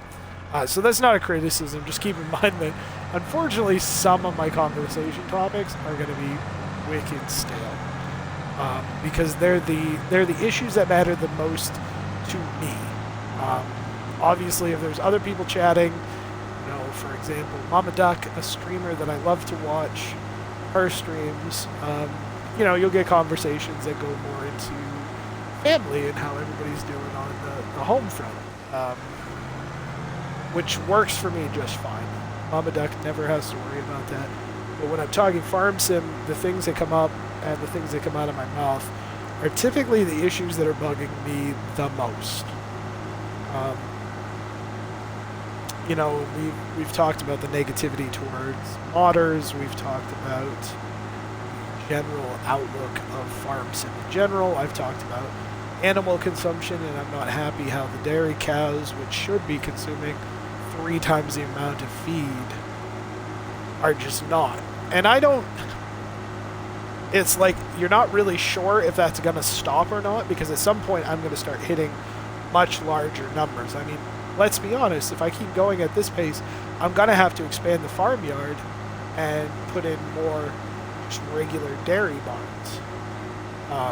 Which, I already have plans in case that doesn't occur. I also don't know, I think there's an animal pen limit, so at some time there's gonna come a limit, and I'm gonna have to start putting those beef cattle pens in that I have, or the cattle pens that I have the beef cattle in right now, with just the awnings and fences, because that makes sense raising beef cows.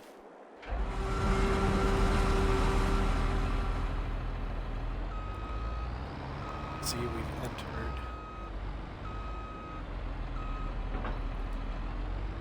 entered the part in the day which the sun has gone down enough where lights are required for everything. I don't mind harvesting.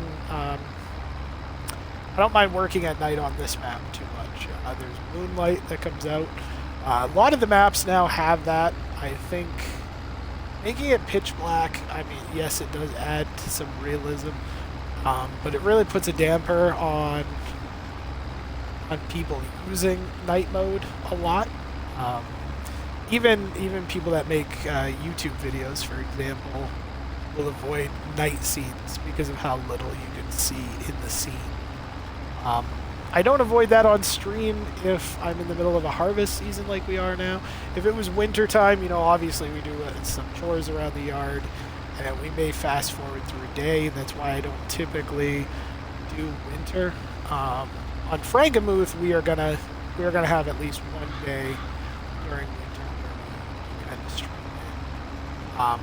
in. It is easier to get through the winter season than it is the rest of the seasons, because obviously the rest of the seasons, most of your days, I work off of 3-day months in game, and most of those days are actually filled with activities. Like September the 1st, and I am chopping up corn, and I could be chopping up corn if I stop every evening and I keep on a ×3 clock. I could literally be chopping up corn for the entire month of September and never touch the hay.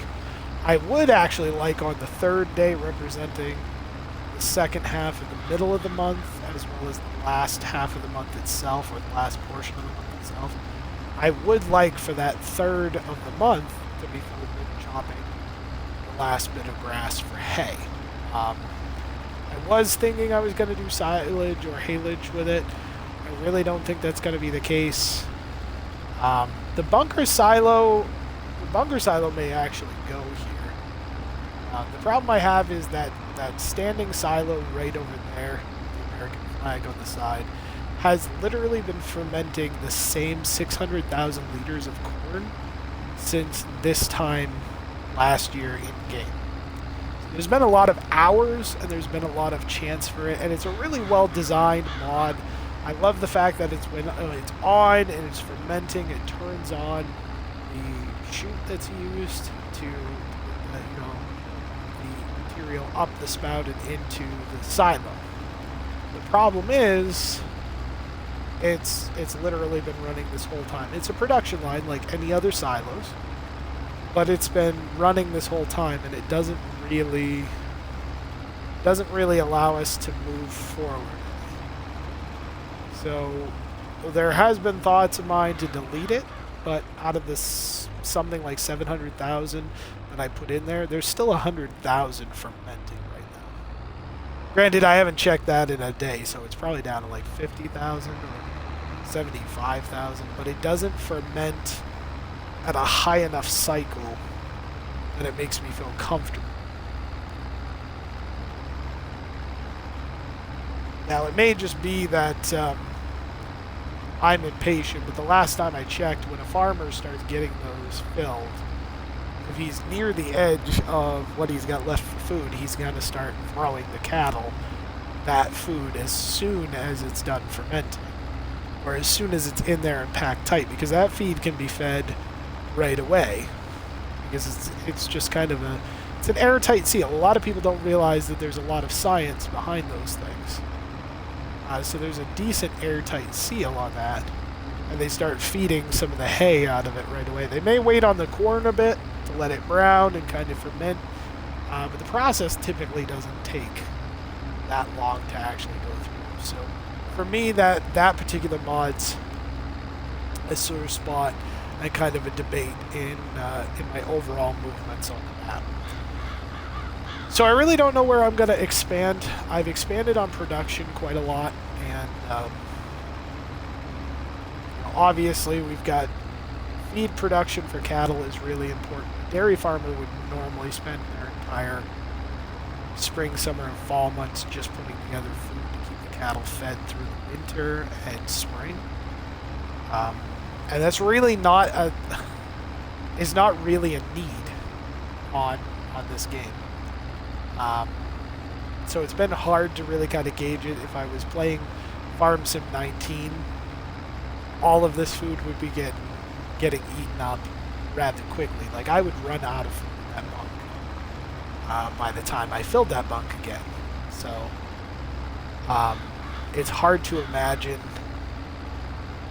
at what point do you get past, does all of a sudden it blow past you and you start panic planting and harvesting. That's the best way I can explain it, right? Panic planting and harvesting. Because from what I understand, pigs are still, well, piggish, for lack of a better phrase. Pigs have always been kind of a struggle on these maps, just because they go through a ton of food. And I mean, in Farming Simulator 19, which is, you know, I talk about that one when I gauge, you know, well, here's what it used to look like. You know, there was, I'll always talk about 19 to kind of gauge where things stand or how things kind of behave. And I mean, even in Farming Simulator 19, I normally gauge animal feeding and kind of the overall behavior off of the seasons. When I did pigs on Farming Simulator 19, I didn't touch the seasons mod. I just did base game so that I could keep food rolling all the time.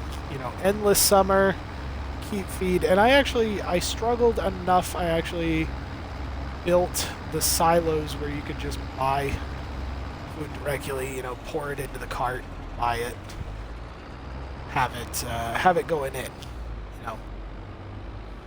It felt a little cheaty, but at that time I was just trying to reach the achievement I had for that. So I did that on the original American map.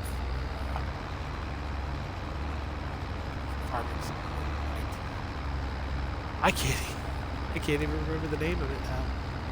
Holy schmoly. But I played on that map anyway with pigs, and I played without you know, seasons on it. When you look at it now, it's like cattle are interesting because of the breeds. They're very specific in their food requirements. but they're not fast to eat or to consume it. So it's kind of interesting. I have been tempted, and I think what I'm going to do is I'm going to run one of the, I'm just going to come out and call it what it is. I'm going to run one of the heifer pens down to the point where it's just hay and grass. I'm just gonna see how that works. So we're gonna stow some grass away at the same time as we stow some hay. We're gonna see if that'll bring productivity up. Because that's the thing is like if hay and grass do it, they will consume hay and grass quicker than they will consume silage. Then it may be interesting to kind of change it up a little on, say, like the beef cow end. And you could, if it, in practice, if you could get rid of the corn part of a dairy cow operation, that going here, you get rid of the corn part, you could get rid of a lot of the larger equipment. Because all of a sudden, the only other things that you're doing is you're planting more grass, which is pretty commonplace. I mean, planting grass is planting grass, right? And you would be planting some arable crops that would just be cereal crops to produce straw. So you wouldn't actually be doing anything that would require massive equipment. You require some medium-sized stuff, but hay and grass don't require you to actually, that doesn't require you to have these big machines that grind up the corn and bulldoze the chaff and pack down the bunkers or haul hundreds of thousands of liters like we're doing here. None of that is required at this stage. So, there are some experiments left that I would like to do. I don't think the cattle raising days are over, but I think the next map that we have on stream that we raise animals on will take a break from cattle in particular.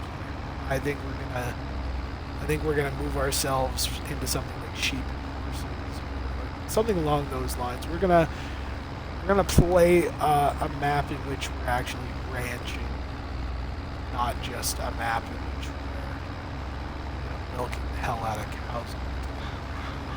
So I'm looking forward. Like I said, I'm tossing some ideas. I'm just being patient for the right maps. We haven't done anything with Stone Valley yet, simply because Stone Valley, I don't think Stone Valley is 100% ready, and there's a patch that's going to be coming out that should be in testing with Giants already. It should have gone in last weekend. So I think it was up on the testing list as of Friday morning, but that's could also be because the testing list didn't change for 3 days this week. That's a big thing. I don't think you're going to see large numbers of testing with mods pretty soon.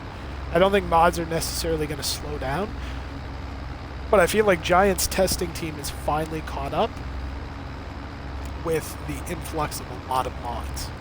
So when you were looking at this prior, what you were seeing was an influx of over 1,000 mods sitting in the testing team. There was no way that they could get to newly submitted mods. And now they've got newly submitted mods estimated. And I mean, estimates aren't always solid. They've got an estimated waiting time of something like 4 days for a result on that. So it may still take, if your mod fails and you resubmit with the fixes, they may be easy fixes. The earliest you're looking at, if you have some sort of failure, is probably somewhere around a week and a half to 2 weeks before your mod's actually on hub. So it's hard to really kind of gauge where some of this is. Some of the bigger things that are in the works right now are literally in the works, as in the modders aren't anywhere near done with them. And the other thing that's really kind of catching me off guard, and probably one of the big reasons that I clung to this map, is because of the way that maps themselves are being created these days. So it used to be that a unique map would come out and there'd be a lot of unique buildings and decorations with it, and they really tried to make it their own thing. There's a lot of neat and interesting customized sheds. Lancy Boy has done a lot of that with Stone Valley. I won't 100% put this on. So there's a couple things to keep in mind with this, though. One is a lot of the current mod maps that are coming out are, in fact, mod maps that do not have anything new on them. They're using the same structures, they're using the same sheds, they're using everything. This map, for instance, Frankenmuth, the reason that it grabs me is there are some very unique things about the map. And not necessarily with all the buildings. Obviously, there are a lot of buildings that have remained... Wow, did I find an area that... Wow, there's just a strip right here where PH is... It's probably a spot I missed with the... Yeah.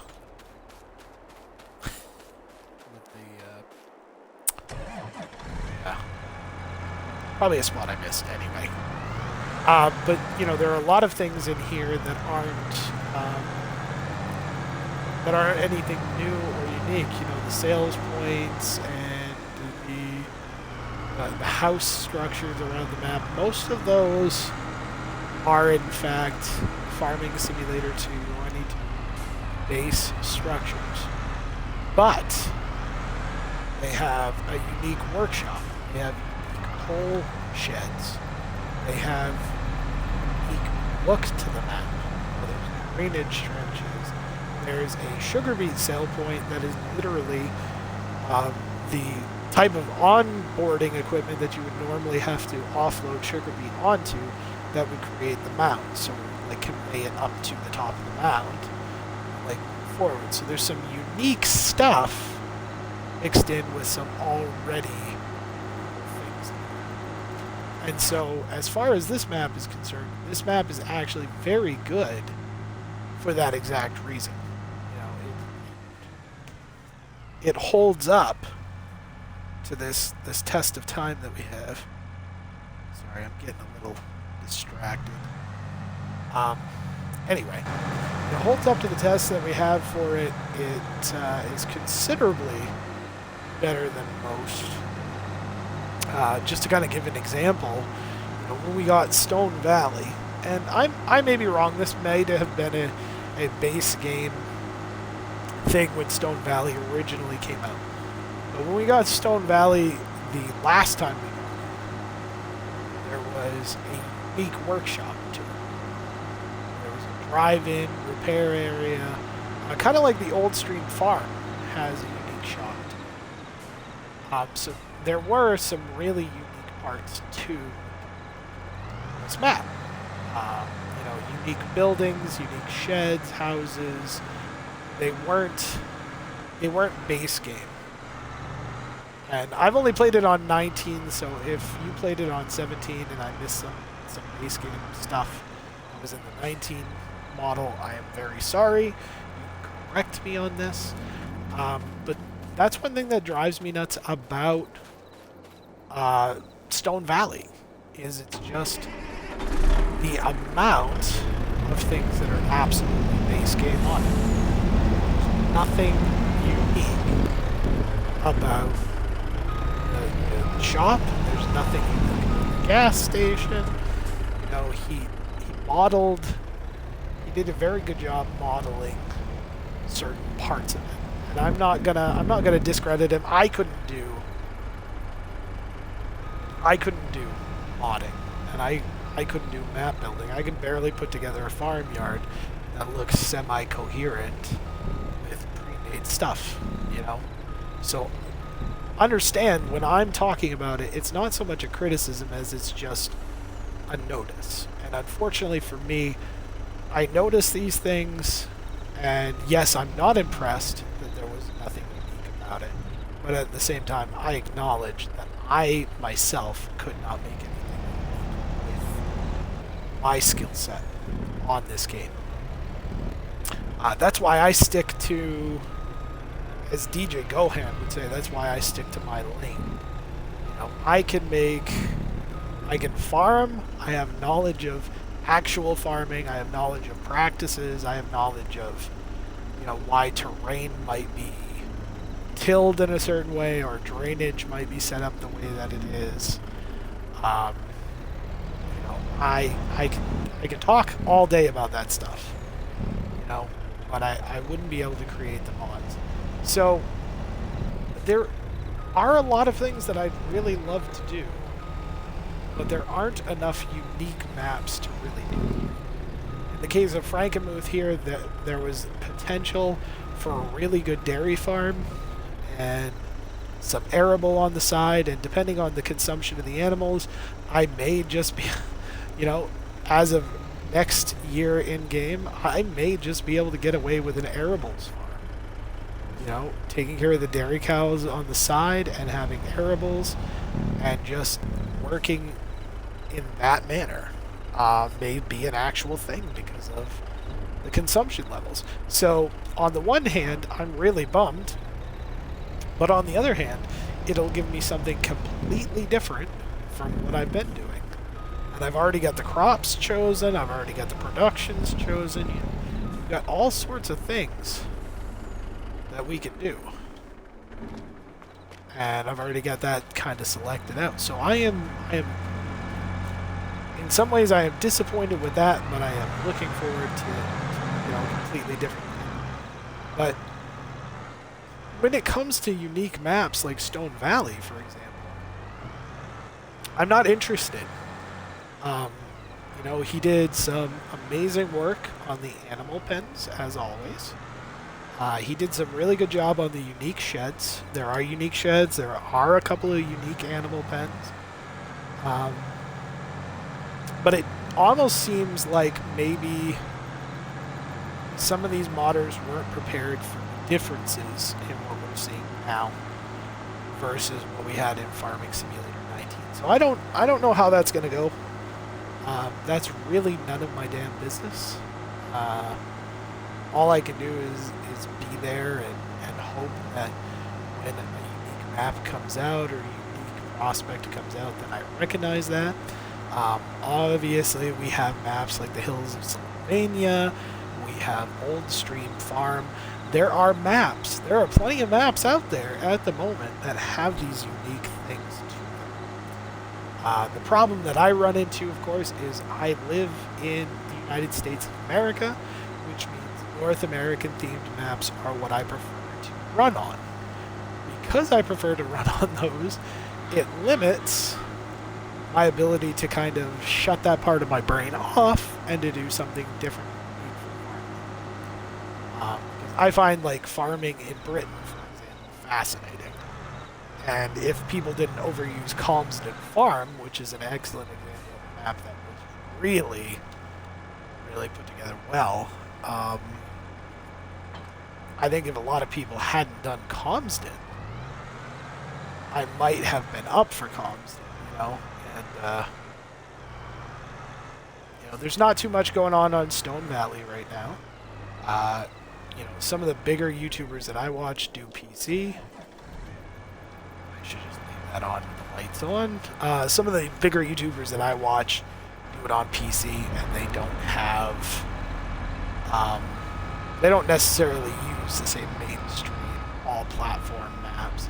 I know DJ Goham tries to do, you know, he likes to do single-player gameplay for the most part, but he does try to do all platform maps a lot of the time. Mr. Sealy P works off of a PlayStation 5, so he uses all platform maps. He doesn't use just PC. But if you want something with PC, Clutch Simulations, 4B Gaming, 4B's just really getting started in his YouTube career, but he is an excellent guy to watch. He got, what, 2,000 subscribers, and he's actually doing, he right now is in the middle of a 24-hour stream, and if I didn't have but one opportunity a week to stream right now, I'd be watching his amazing playing my other maps that I'm working. But anyway, there are some unique things, but because of the atmosphere is just there hasn't been anything that's really clicked for me. Obviously, when Farming Simulator 22 started, there were some hiccups with the streaming abilities on that. You couldn't stream from console. I was running into a very Xbox-specific thing that wasn't hitting too many platform users. I'm still getting notifications when I fire up the stream, like right before the Xbox is sending me a notification. This game that we're streaming right now doesn't allow streaming, which is really unique. I know that there's a few games out there in the past that have done that. It had to do with some sort of system that Xbox shares the streaming platform with, the same thing that can stream it to your device, so you can play it on your device. But there was a lot of negativity there that I had, and a lot of issues that I was having with playing on Xbox. The app that really kind of saved it for me is the same app I don't want to stream on. If you guys have a different opinion and you think I should stream on Comston, let me know. But Comston saved this game for me. I think I put 60, 70 hours into Comston Farm, and I said, this game really isn't that bad. Maybe I was focusing too much on the negative. And it did draw me in. And I did end up erasing the save game eventually, but it is a very big file too. So it's one of those game files that probably wouldn't stay installed all the time, and I'd have to reinstall it every time I get to playing it again. Take a break, install it for a while, reinstall it when I want to reuse it. And I have that problem, and it's the same problem with vehicles that aren't modded. I'm driving a John Deere 8000. John Deere 8000 isn't a base game forage harvester. There are two different types of 8000 forage harvester. Excuse me. There's two different types right now. There's a container carrier variant that actually has like an articulating piece and holds IT containers on the back of it. And then, of course, we have this one. Not a big fan of the VSR modding articulating one. That's why I stick to this. But I didn't want to do a 9000. There is a 9000 modded out there, but it's only modded to change colors. So change base colors, like black with green labels. There are a few different things that but it didn't come with at the same time, it didn't come with a customizable header to run on the front. So you would have still had to run a yellow header on it. Kempfer headers, I love the Kempfer headers on the Fent Katana. That was a good combo. I ran a Fent Katana on this farm for a little bit. I may have even put a stream up that one. But, obviously we're not running Fent now. We're running John Deere. John Deere is what we've got. It's what I've got. I'm using an 8000 model harvester. I didn't want to run anything else really.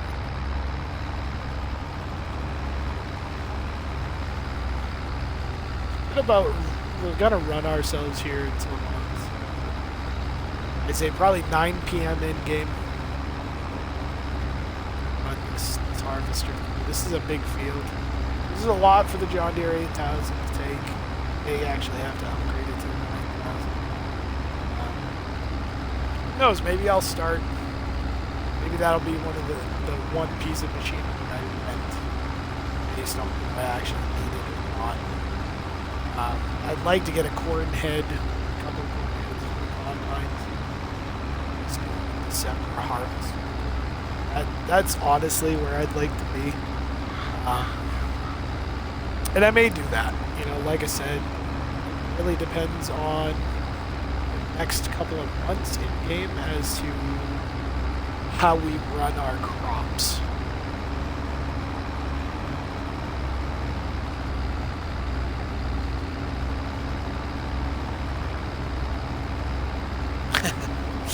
I got going.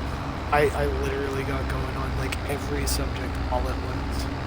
And it rolled back into our crop rotation and our crop, decisions on how to harvest. But I mean, that's the thing about a new game, right? You're getting a little rain.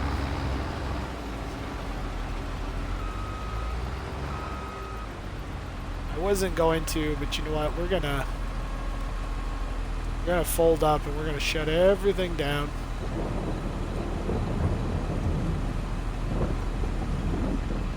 Cover over it. It's okay if the bunk gets a little wet, but I don't want to harvest or try to grind corn in the rain.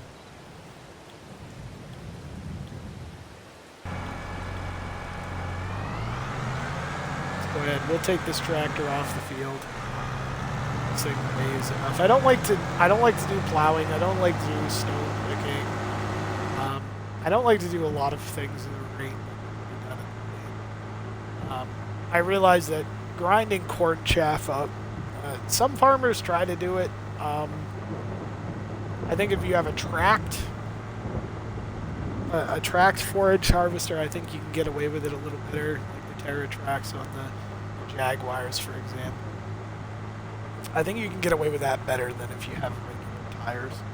If you have regular tires and you have rain, even though I'm playing the game, I only play it semi-realistically, I like to pull the tractors out of the field and stop digging up the fields themselves. This is how we're actually going to get back into the field. We're going to take this tractor right up. We're just going to, we're just going to chill. September's a nice month.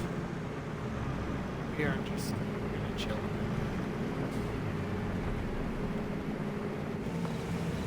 Let's leave it right here up on the gravel. We'll have to get our butts out of bed at about 5 a.m. So it's good to call it here.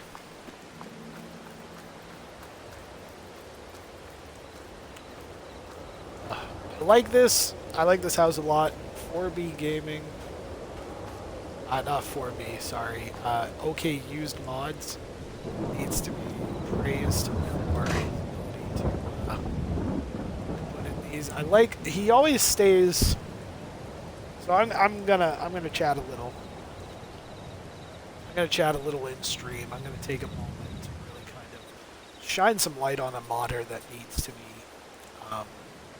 be noticed, and hopefully bringing some awareness to his platform will really kind of move him ahead for anybody that's kind of on the fence. So, as you can kind of see, this is a smaller farmhouse.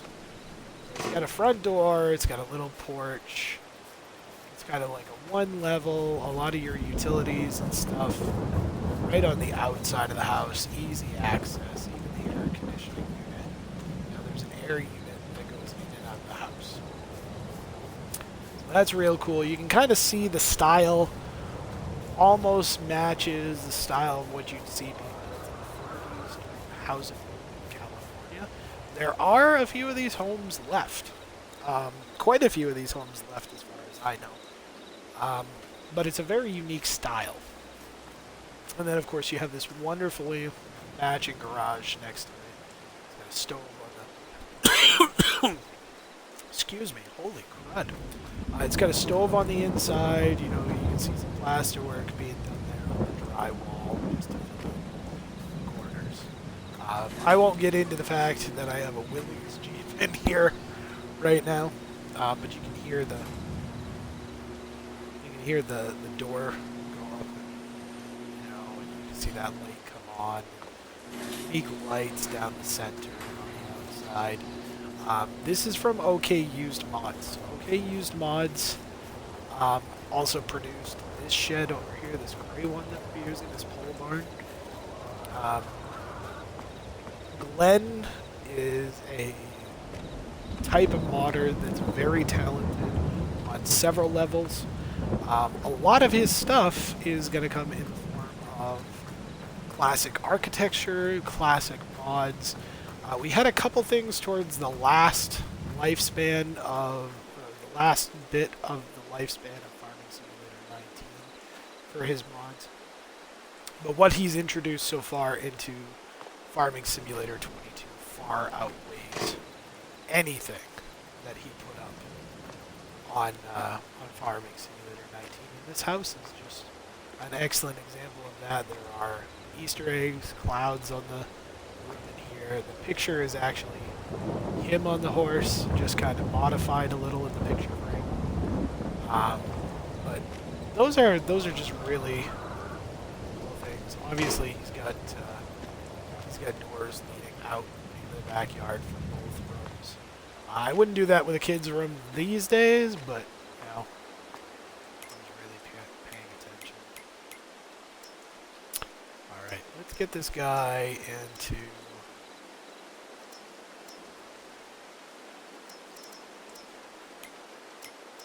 Let's get this guy into some overalls. Some overalls.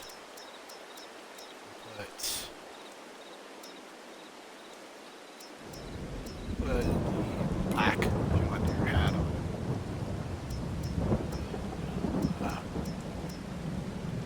Break him up with some of these gloves for tomorrow. Gonna be working in the barn first thing. So obviously, we get aviators for the American guy. I like to change around the model a bit, kind of make it look like he's gonna be doing things. Obviously, you can't get him dressed in PJs. We can get him to bed, and that's what we're going to do, is we're going to get him to bed and get him into the next morning. Obviously, you can see property maintenance and things like that have brought things down. We're into September the 2nd, though, and we need to review the forecast for the day, so that's what we're going to do first. Okay, so the forecast is calling for cloudy all day into tomorrow, which is good. It's just kind of overcast, but you can see it's still pretty dark out. And then the next thing that we want to do is we want to review the animal pens. So,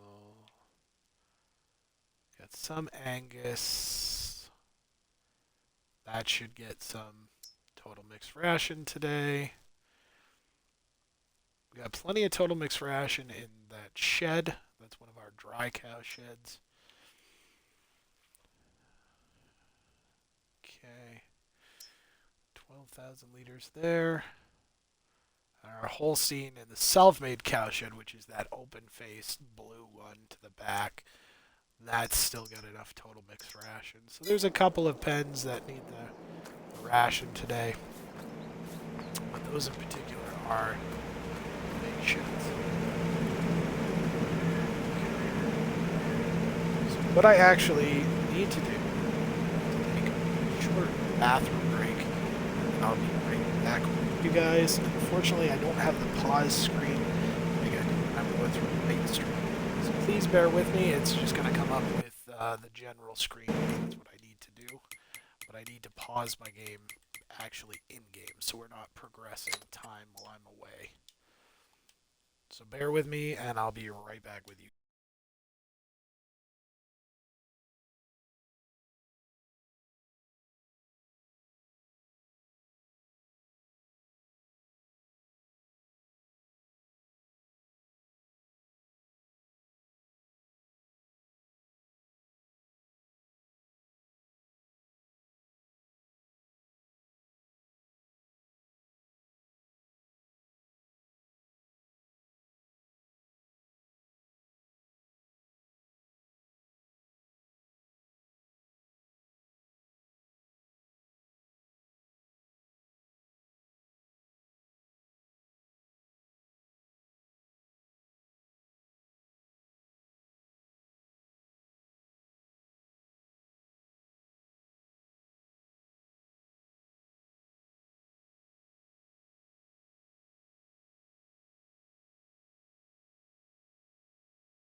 My apologies for that. That does not normally happen. Anyway, my first bit of curiosity today is this. Yep, see, we've got 132,000 liters. I think we're going to empty out this bin, but I wanted to go ahead. And let's give John Deere 5E a chance to work on the farm this morning. 5E is a spectacular compact tractor. I don't know how accurate the design is. I'm going to be perfectly honest and just say I really don't know. As far as I can tell, this design is based off of something you see more in South America, although I have seen these from a distance in the United States. I like that. Fast to slow. So, I mean, if you know more about the 5E, great. I don't really know a whole lot about this tractor. I just know that it is a smaller John Deere that could easily work on a great vineyard. There we go. Vineyard. So I'm looking forward to eventually starting it somewhere else and giving this a try for some mulching, carrying that Cafini evaporator fertilizer. But for today, we're gonna check it out on the feed cart. We're gonna give it tryouts. I haven't put an arm to it yet. You can see I've got the weight set on there. If it doesn't work out for the farm, well, it's probably not going to stay if it doesn't work out for the farm. My computer just went off on me. You guys are going to have to bear with me. I'm not used to doing it this way. Normally I have some set tools. And Lightstream will not allow for these sorts of things to happen when it's working.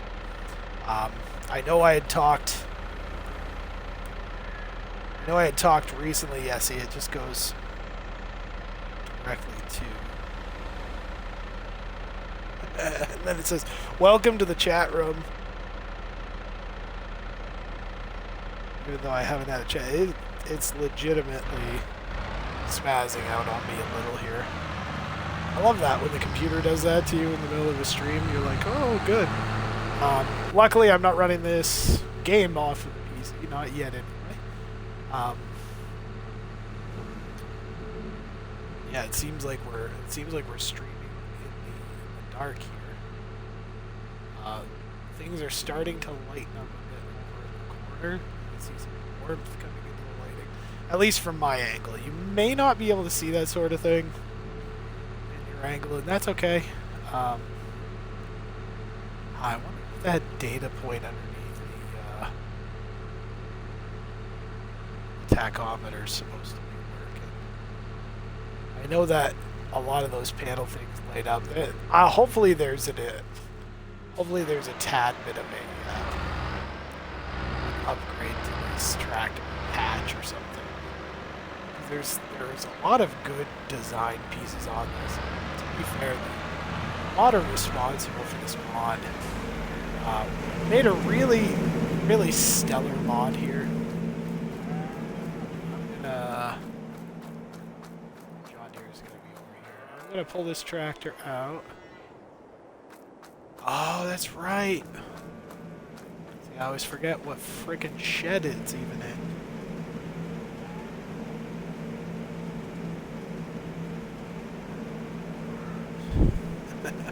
I can't believe I've got a welcome to the chat room. It's a chat. Some of these interface things just confuse the hell out of me. So anyway, modder itself, it's a very interesting story because the beginning of this mod was really interesting. I don't know what happened to the whole open cab design that they were working on. 5E was going to have an open cab, and maybe I'm just foolish, or this is a different mod that I'm thinking of. This was the one. The 5E was So the modder himself, when he created it, I'm gonna get back on topic here. Sorry for anybody actually taking the time to listen to my babble. The modder in question was building this mod originally a few months back and decided that for the sake of the modeling, because I believe it had been a conversion at one point, but for the sake of the modeling anyway, he decided to go ahead and just rebuild the whole mod. Tires, frame, everything. Just rebuild the whole thing from the ground up. That's quite an undertaking in and of itself. And I'll be honest with you, I'm not really sure how well this tractor's going to do this mixer. So we're gonna try it. We're gonna hit the row bearing. We're gonna see how it looks. Hooked in, empty. Empty looks good. Empty looks good. So I'm gonna go ahead. We're gonna light her up because we're gonna take in the silage that's right here first. That's gonna be the first one. Okay, let's just take a look at something. Okay, so small tractors is part of 3 that I have on the farm. The Farmall Super H, you're not going to get me to not have that. I actually grew up watching those tractors work in the fields. Ted, rake, cut, you name it, I watched them actually do that. So this has got 130 horses. I'm just going to go down to the mixing wagon. That's the first thing I'm going to take a look at. It's technically animals. So this mixer wagon shouldn't take more than 90 horses to run. So in theory, this is the new yard tractor. We're going to actually add a boom arm to it so it can take care of other things. But it should be able to handle the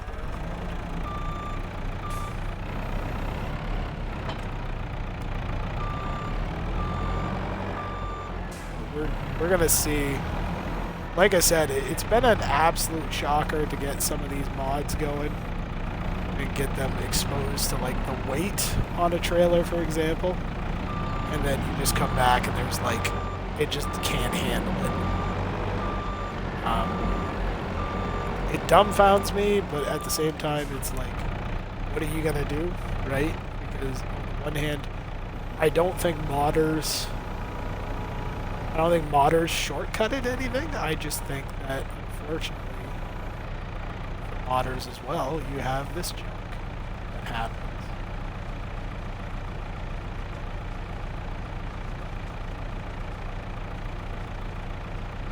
So we are going to take care of the 2 dairy barns first. Those are the ones that need it. And then we'll take care of the beef cattle farm last. It'll be interesting to see how much the Angus go through. Like I said, I haven't dealt with beef cows before. This is kind of like my dry run with beef cows is on this. But a lot of things that I'm using. Sorry, I have to turn away to deal with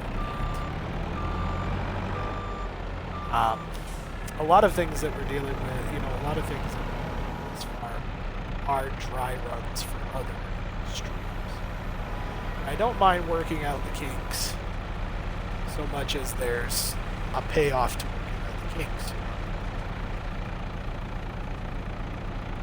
So far, that's looking good. The problem with these mixers, the one problem that I always have with mixers in general is there's a lot of weight, even though the weight will go to the axles and spread out nicely.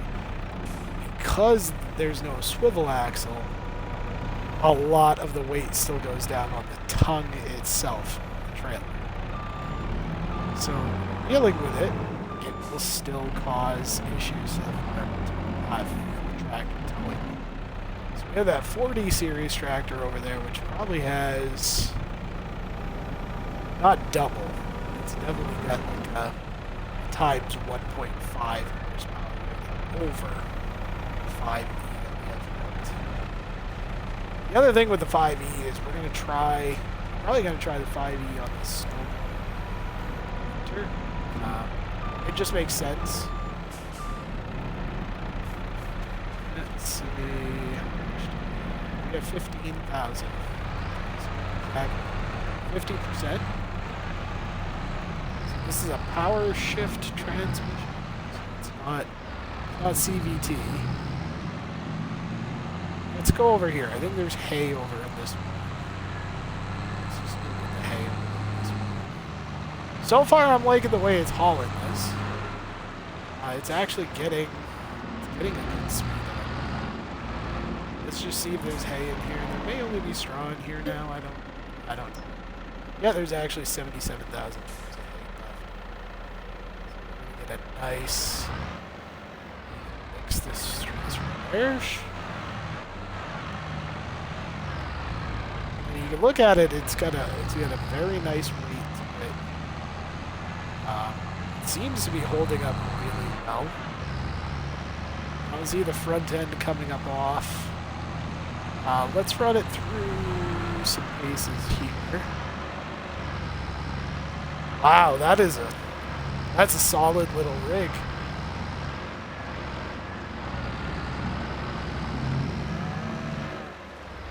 Oh, I actually like that quite a lot. I'm not gonna lie.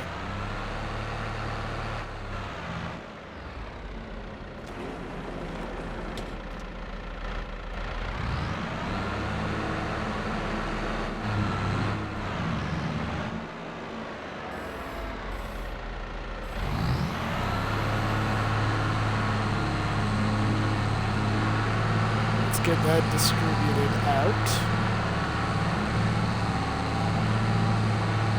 3 major pens with adult cattle in it needed today. Not going to put it in the dry cow barns. I see a need for it. But yeah, that's actually an impressive little tractor. I like that. And I'm trying at the same time to really see what happens if I stick to a bunch of smaller tractors in multiple brands, because that is something that you will actually,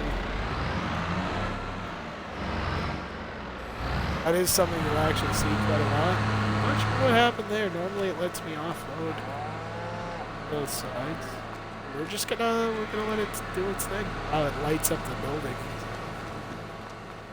Okay, let's get these doors closed.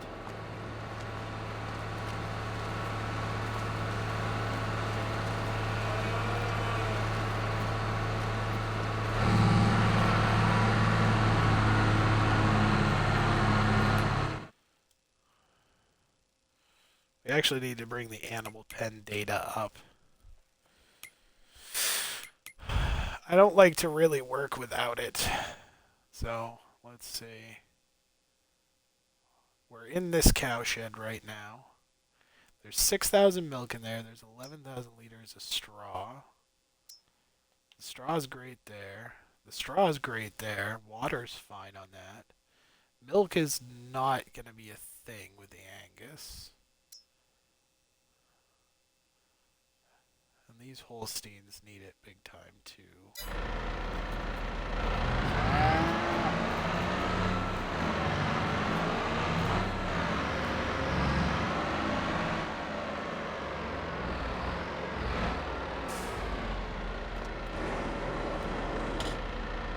What we're gonna do is we're gonna do the food first. And put ourselves with straw. I'm going to review the pens because it looks like the Black Angus pens will be the Black Angus pen that doesn't need any work done in it. The only thing we're going to do is drop a little food in there.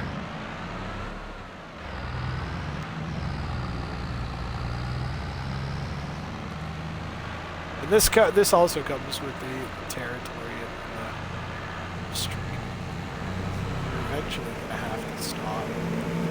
Go ahead, let's start filling off of this. 50. It's going to be a little less precise, so you can see the numbers. Close enough. We'll count that as close enough. We'll fill up the rest with hay, and then we'll get that all into the building. Now, I have seen those things out there. There is a mod specifically that deals with total mixed crashing. production, and that's okay. I'm not going for that on this run. I may go for it on the, if I decide to do a ranch. The other thing is it requires straw when you do that particular mixture, and I don't actually do straw in the mixture, so I keep it to a silage mix. Depending on who you are, that may not be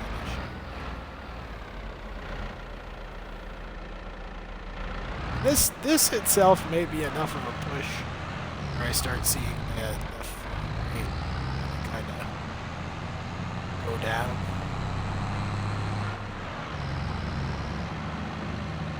We're going to pick up the rest of that silage that's in the pile on next off. Dairy cows, I want the best.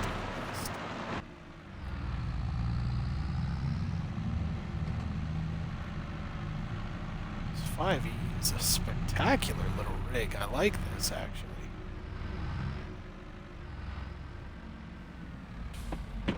I wasn't sure what to really expect from this. Some of these tractor mods are really fantastic. Others are really kind of this is obviously really fantastic. I mean, this is a stable tractor. We're definitely going to put narrows on it, and we're going to the sprayer boom as well for a while just to test that out and see how that does. I would be interested to see how that advances when it comes to herbicide spot spraying.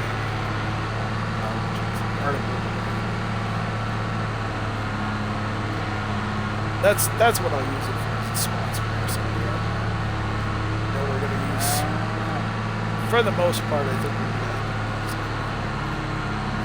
dry fertilizer spread from now on. Now that we've got the tight case tight. Yes, I'm running a case tight on my jar. You talk about the intricacies of trying that out on a real farm. Or on a farm that uses a tremendous amount of green. Be there, it's green because I put Steiger.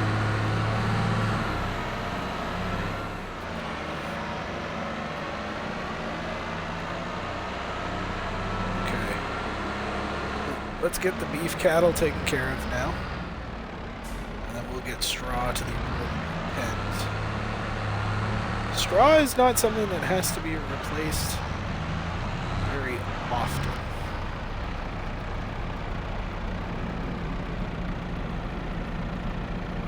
Oh, there might be 3 scoops in there. Taken from that silo, that's the very first time we've done that. Just keep in mind as well the things that I mentioned today about that particular silo back there. That's not the way that a lot of the silo systems work in here. The grass dryer, for example, is hyper-quick. And I don't know if they're going to change that so it doesn't advance quite. It does work hyper-quick. There are also a set of fermenting silos with 3 different types of silos and 3 different sizes. And that one works tremendously. You know, it doesn't necessarily work super fast, but it works fast enough. It feels more realistic to the way that those work. It's got stave silos, and they have American steel silos. They have the whole kit and caboodle, as I would say. I think there's definitely 3 scoops in here. We want to use up this silage. Plus, we're going to have to start considering that bunk. The reason that we're working so hard to try to get everything done within this day period is because of the fact that we need to be able to use what's in that bunk.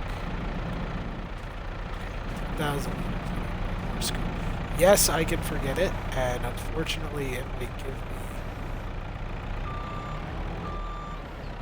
might at times give me the mixing ratio when I'm next to it, but it doesn't actually tell me the literage. Yeah, see, I can get a mixing ratio without being in the cab of the tractor.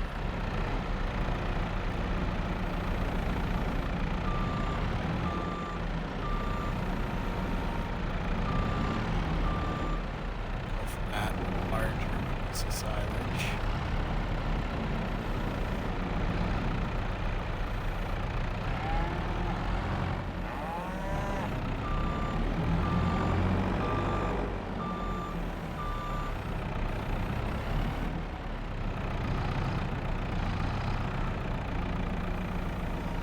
For whatever reason, it's just not letting me pick it up. So you know what? We're just gonna roll with it. You have to. In this game, I've found you have to roll with things a little easier. You have to be prepared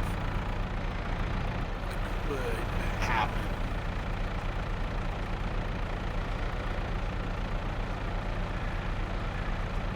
The third day of every month will be our production. The reason I'm not heading over to like greenhouses is afterwards. The reason that I won't be after today's one, I just decided to try production.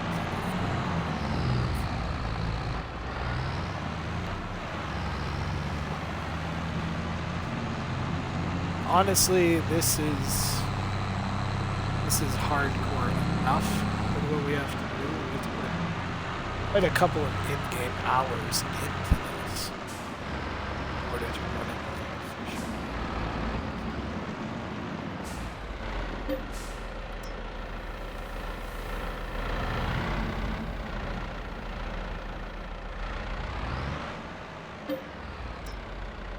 We're going to go through about 30,000 liters of hay today.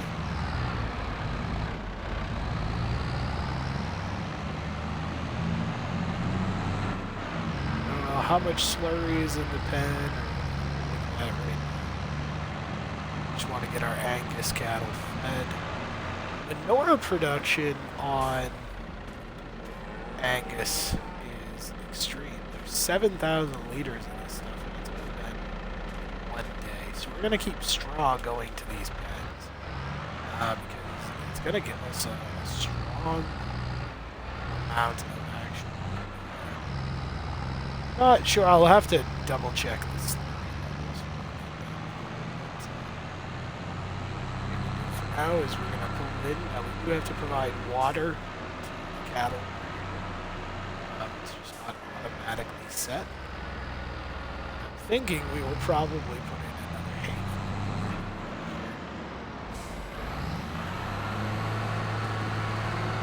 We're going to start with a TMR.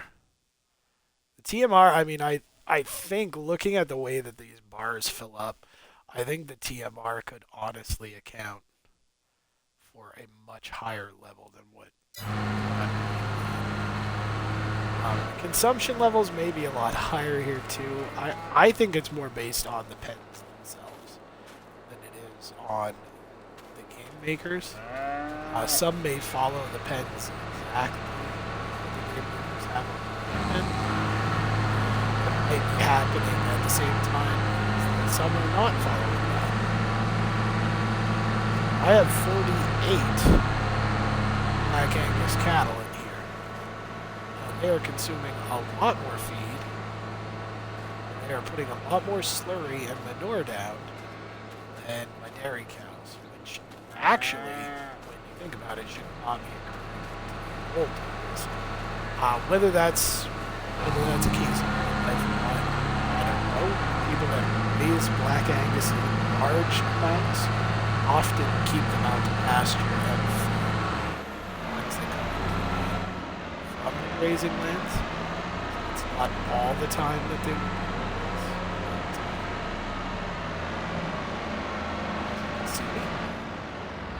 done there. I'm going to double check my straw real quick. We're at 56,000 liters. That's not going down too quick.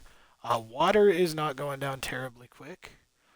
Reproduction is exactly where it would be with any other cattle. And we have 30,000 people of hay just in case they run their TMR. We are giving them a TMR ration just like the dairy cows. So they're getting protein. So good mixes for their stomachs and everything else in between. Okay. So I'm going to pick up some straw for the two big mainstream barns. I'm going to double check the straw levels. Straw levels are perfect. They are. Yeah, so today only the mainstream dairy farm barns will get the straw. Keep in mind, I have the bales over there. They'll get ground down as the year progresses.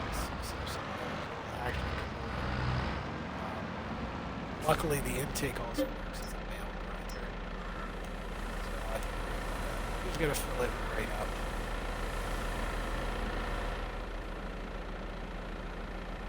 The other thing is we can actually set this to tip side front and it'll go through the lower. These Robert mixers are actually made to serve several purposes from feed to hay to straw. Luckily we don't have to do that for the dry barns today. Those cows are peacefully. The sun's coming up, which is good for us in a way. It's also bad for us in a way because we've already got an hour and a half of day just gone. Honestly, like I said, if all 3 months in September go this place, it's not a real big deal. Grind up silage tucked away. So the cows are out to nice silage. I'm gonna actually put this right up.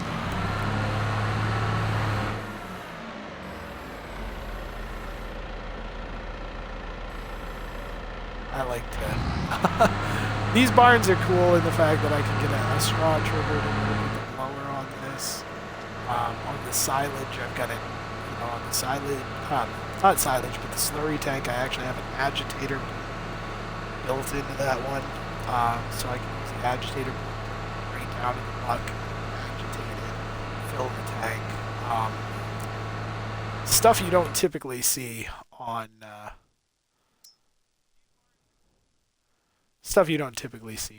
other places. So we are getting quite a mess of straw in there. I like this. What we'll do is we'll fill this back up with straw. Zoom it out to the other barn. There's left for straw in there. So the 5E is technically past the test that I was looking at pass. It can actually maintain the cart, which means we need to get a loader arm for it. We have buckets. We'll do that instead of a skid steer. So, we'll also need some aero tires put on it at the shop. And I think there are arrows. Get arrows and we'll run it out with the results. The time lapse for that.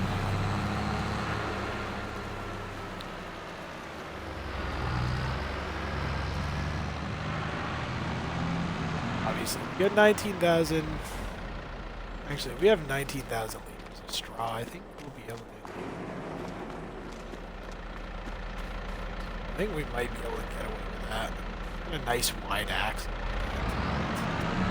It's such a well put together tractor.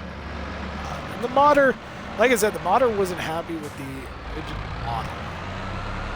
And went back to the drawing board. Got the premium cabin in there because we want to run the sprayer on that.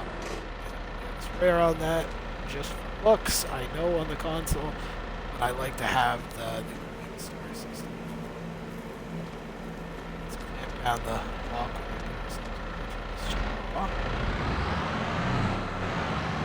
I am a little disappointed a lot of these things don't have animated straw in places. You won't find straw in like the bedding areas. The cow shed behind us that we keep some of the dry cows in, that's one of the exceptions to that. That shed's very interactive. I enjoy that one quite a lot. And we may run some cows as far as dairy cows.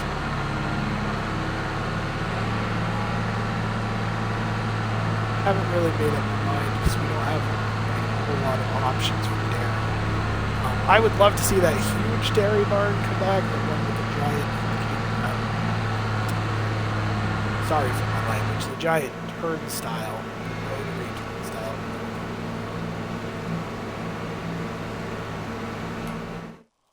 I'm not sure if I like the straw levels in that. The slurry should really be taken care of, but we can take care of that. We can take care of the slurry and the milk tomorrow. I know that sounds weird. Slurry, manure, all of that. I guess I need to get a kind of placed all together.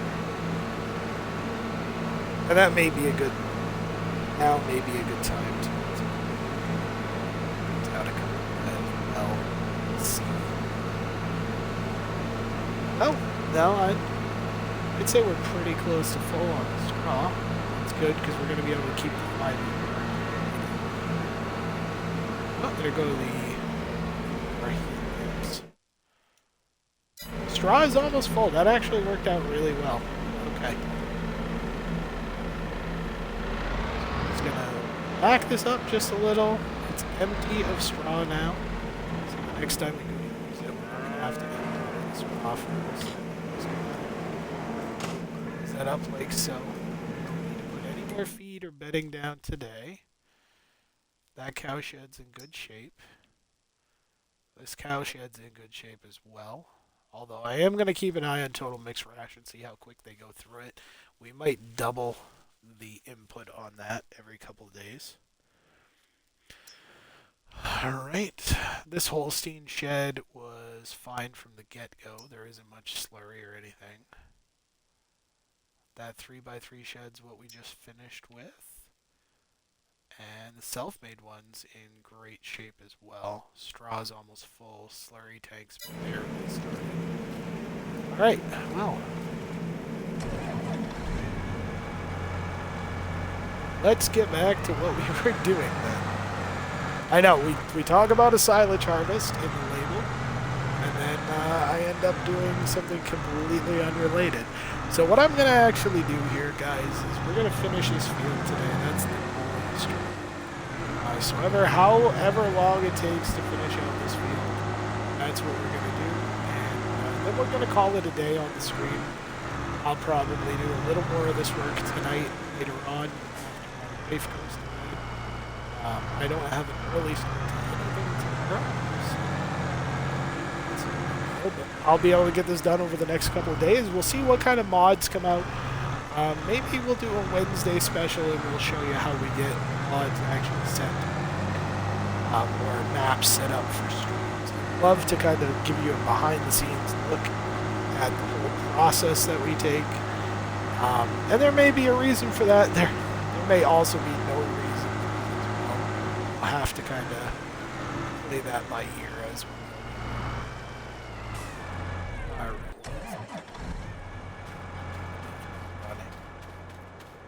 We're about halfway full here. Oh, we're only 39%. Let's see. Open cover, pipe out, unfold harvesting. Fuel still looks good. Repairs, maintenance, all of that. That doesn't look like edge. I'm just gonna leave it alone. The only thing I can see is we're probably gonna need to add some additive to reserve tank there. Fuel's in good shape too.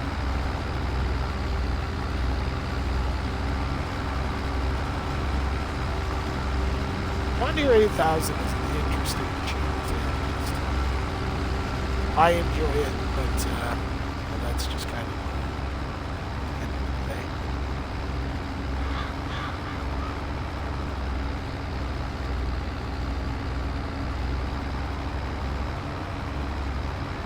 And I don't know honestly, guys, if we'll meet up for September the 3rd in a stream. Like I said, I like to see Monday and Tuesdays odds will come in for the next possible stream at least. And that some of that will dictate excitement, may even dictate map tour, which may use equipment or something like that. We will have to kind of see how it goes. I can't really show this. But we are grinding hay. I mean corn. That's another thing, is like, no matter what happens, for the next month or so, it's all about the food production on the farm. September, October are really bad months to kind of get this. And he's right. And so I don't want to bore everybody half to death with this. There's a lot of corn. Obviously, there's a lot more than I want to talk about already.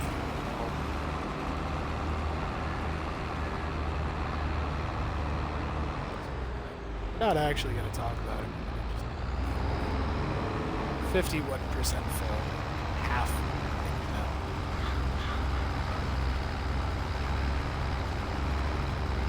Going in shallow depth.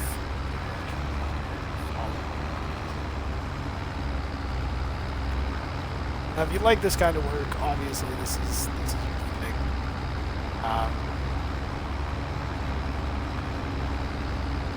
will say our cutoff time will be about 5 minutes from now at most. We're not done this. Obviously, you only have to watch the grinding so much. It's just odd. I'm thinking the bulldozer will probably go. Probably just going to get a pile in the future if we go that route. And because I'm using pickup and forage harvester so much on hay, I'll probably keep the 8,000 at least for now.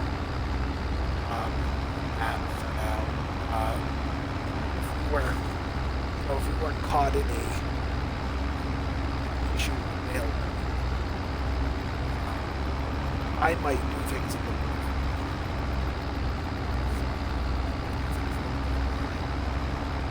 Probably do things a little like the smaller farms do, and I would bale a ton of hay. We'd have a couple of hay sheds, we would bale hay, and we would stack the crap on hay. And it would be the most boring playthroughs ever, unless you enjoy that stuff like me. So instead, we just bale the straw and we grind that up as it add it to the hay loft. And now that we officially have a Heston baler in console variation, it's really cool to have high capacity.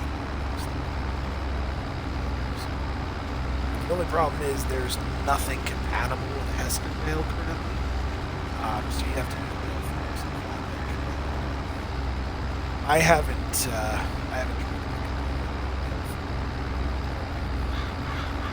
I had a flatbed for a little bit and realized how much work it was going to be to stand up on that. Heston's going to cut the amount of mails in half, so we won't have that much to do. The other thing that's going on is stone picking. I haven't made up on my mind just yet when plowing begins. I haven't made up on my mind. Shut that off. Enjoy a little bit of it here and there. it does work to a small degree, um, at the end of the day, after planting anyway. So I don't know. There are a couple of things that I'm waiting to assess as obviously there's a lot of fields here to do, and rock picking is something that we do. As real farmers, it is something that we do. It's something that this I say that it may change, it may not. The John Deere 2410 plow that we have is a rather large plow.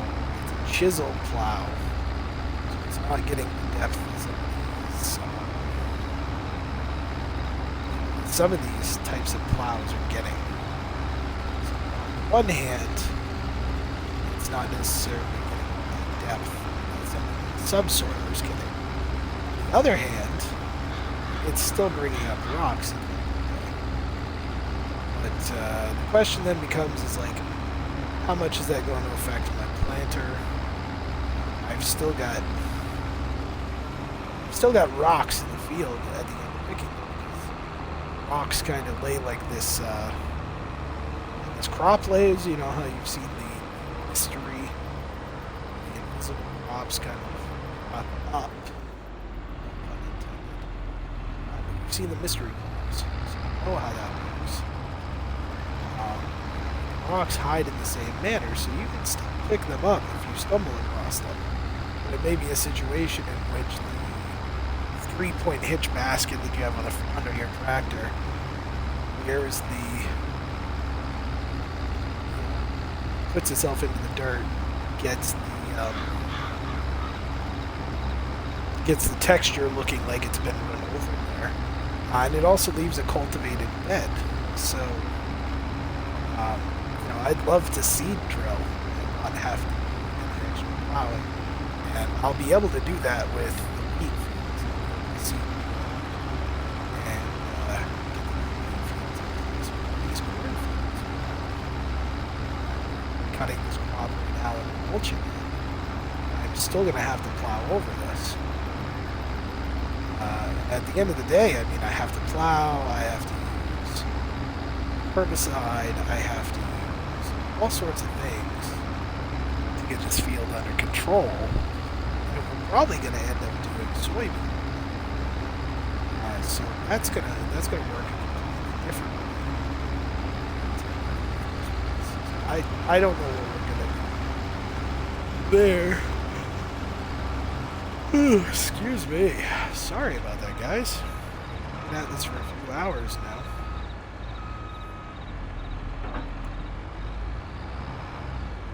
According to my thing, we've got 3 hours and 42 minutes. Like I said, there is an up and coming YouTuber. I got his 2,000 subscribers. Is having hours. I think he's crazy. I don't think I could do it. Obviously, he's doing a plethora of things. So it's not just, even though he's a farming sim YouTuber, he's not just doing farm sim. He's doing a plethora of things. I wasn't managing multiple streams. This stream today.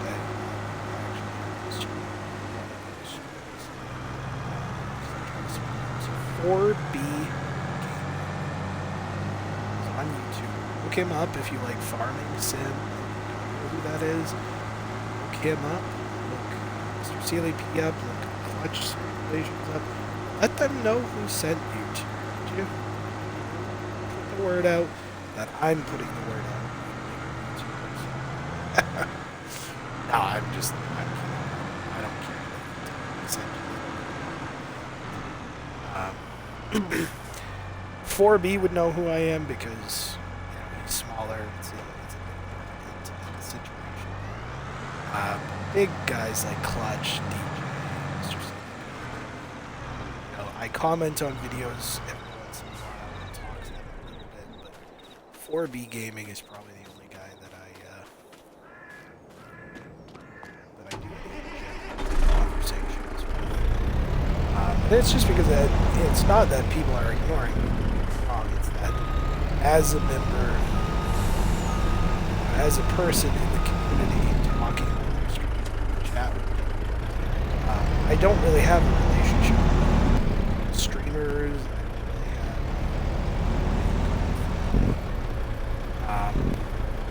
And that's not jealousy. That's just a fact. At the end of the day, it's not going to matter because I'm playing farms. I'm doing what I like to do, and I like to talk during farms and playing farms anyway. My poor wife is subjected to being flambasted with all these ideas that I'm springing in my head. And that's why in general I decided the best option I had with this game was to go ahead and stream it. That's kind of where I'm at. If I'm streaming this game, if I'm talking, getting it out, other people don't have to, people in my real life don't have to listen to me. And it's going to be people that actually want to know about what I'm thinking next time.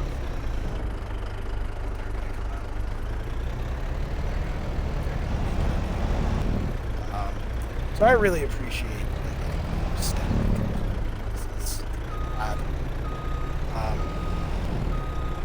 maybe you'll listen to this, maybe you won't. At the same time, I don't know what people are gonna think about this particular stream. I'm really kind of at the point now where it's not. I'm not gonna use it as a job. So I need to take myself too seriously, and have fun looking at the trailer stuff. That was actually fun. If I had to watch that, I might have been grinding my teeth.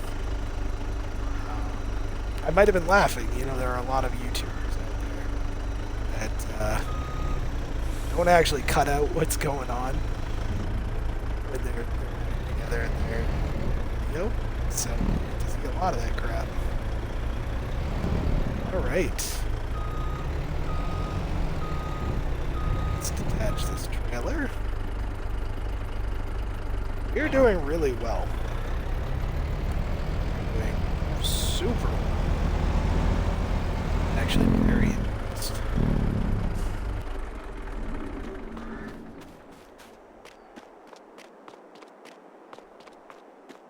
Look at this pile. This is impressive. We're at 2.8 million. We're actually creeping up on 3 million, and we haven't even touched the cornfields over there yet. So we may get 4 to 5 million liters in here, which would be phenomenal. Like I said, I will definitely leave, I will definitely give information on like a final load here. I don't know what we're going to be looking at, but so far, 2.8 million. We got. We have 2 fairly large fields left in low. We're technically not even done with the second large field we have, so.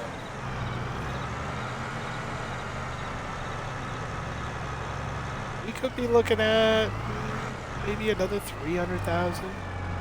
I don't know. It's very hard to gauge.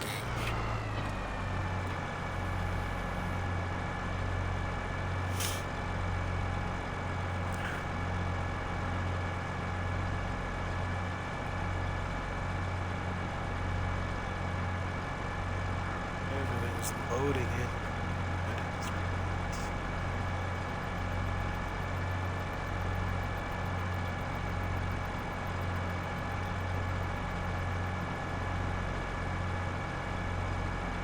Everything's looking okay. Alright. Now remember, of course, if you're watching these and you're not a follower of the channel yet, please make sure to hit that follow button. So anytime I do get on, you can actually get notified that I'm on the stream. that way you can see big machines, little machines, farming, of all shapes and sizes. Kind of get a grasp on the situation. If you don't like to subscribe or even follow to channels, I mean, following is easy because following doesn't require you to pay anything. It's harmless. It sends another notification. I can definitely guarantee that I don't like notifications very often. I love to know when my favorite Twitch streamers are on. Whether they be big, small, or somewhere in between. It's really helpful to see them on and go, hey, time to go watch my favorite stream. So if you're liking what I'm doing here, make sure that you follow here. If you want to catch some of these streams at a later time, you can do so right on YouTube as well, or right in the VOD section of this website. So there are a couple of different ways that you can catch some of the videos. I don't always put all the videos up, and I have been rather lax with that. I'm not going to be lax with that tonight, though. I'm actually going to get this stream done, and I'm actually going to put that right up on the stream. And, you know, following me also helps me get to I would like to get to affiliate so that I could do a little more with these streams. Involved. Remember that if we get to a point where I'm affiliated and I can get subscriptions going, I can improve the streams by other reasons. So obviously I'm not looking to make a ton of money off of this or do anything that might aggravate anyone else. But it is something that I am heavily working towards on my farm sim.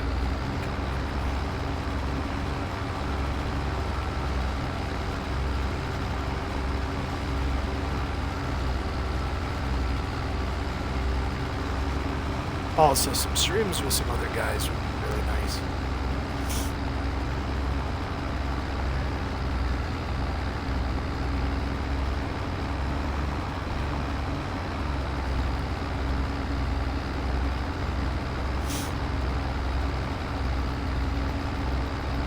If you do know anybody who happens to be a streamer or an excitable farm sim player and think they may enjoy doing a serious co-op, point them in my direction. I don't mind at all, honestly.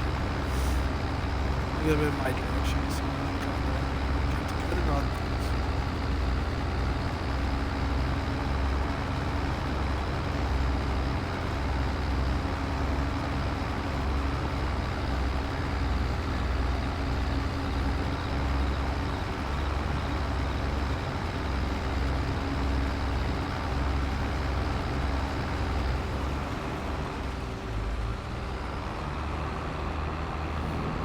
I'm actually going to take the time to go up the opposite side of the field. I don't want to grind away too much here. But I am going to go on the opposite side. Take a shallow pass.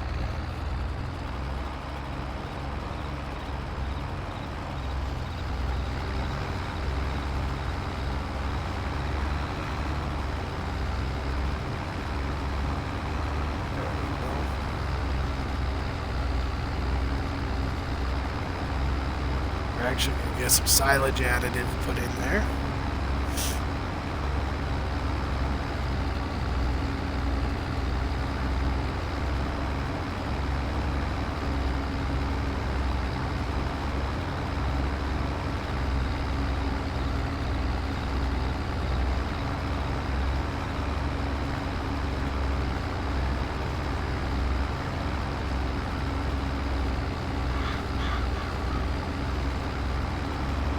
I have been thinking about it. I think we're going to put in a biogas plant. Would just make sense to put that in next. There is a large amount of land property available. Start selling off some of this silage and chaff. electricity.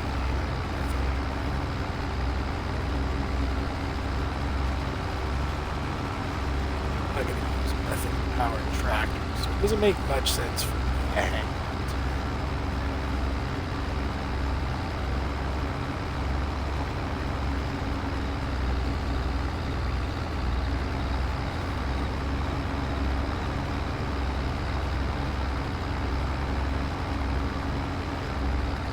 Mulching the top of this will make weeds grow in quicker. It doesn't matter, we'll come in behind it and plow it up. That should actually reduce the amount of weeds on this.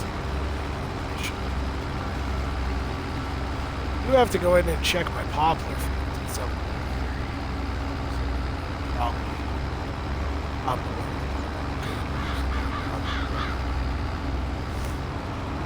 I want to get this refilled first. What I'm actually going to do here is silage additive. We'll get it lined up on the next row down that way. Actually, set a work.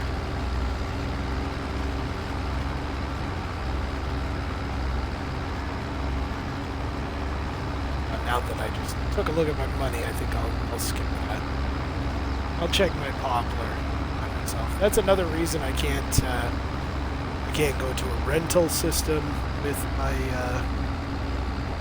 forage harvester, is because I have poplars that I'm going to use. Got one stand of trees in this year. Planting poplars. And the next stand of trees are small.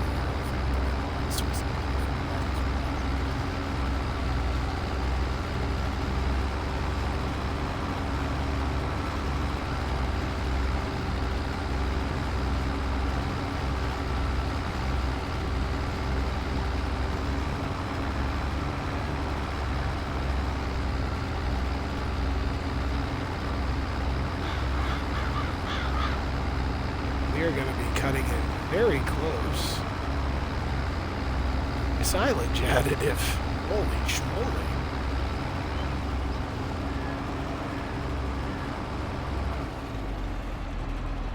Alright, let's shut off the harvester piece itself. This is why we left the servicing truck down here.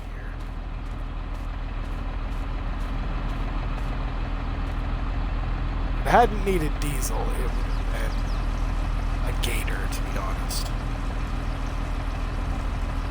I prefer taking the gators.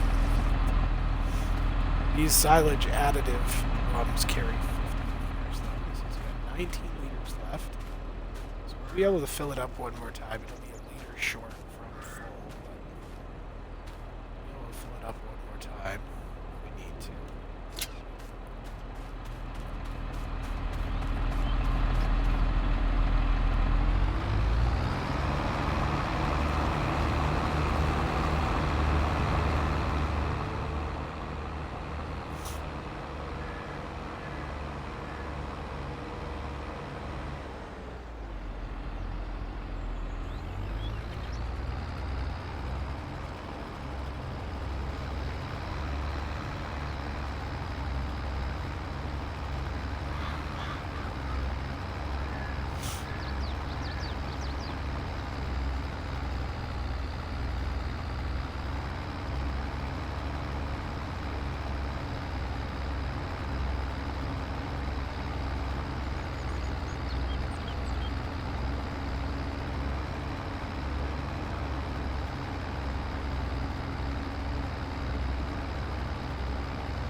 Anybody been watching any TV shows this month? Last month? The last couple of months? I watch a lot of Hulu FX series where I start watching one and if I like it, I click to it until it doesn't exist anymore. Currently watching two series on there. One that has, as far as I can tell, been done for a while. Its finale aired a couple of years ago.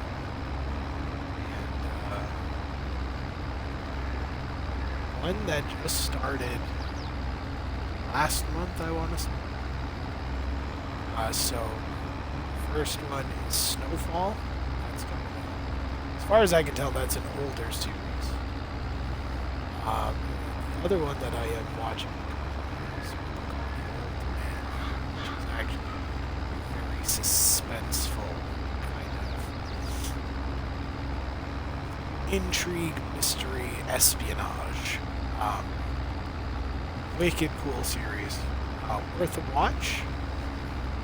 I know the news, real live news is not worth a watch. The real live issues will send you to the madhouse.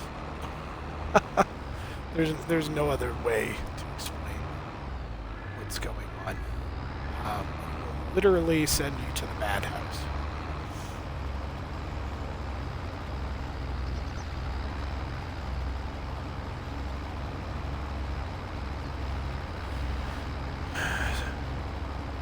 Hey, look who's on. I've only been on for 4 hours. My goodness. My week was a little hectic, to be honest. How was yours?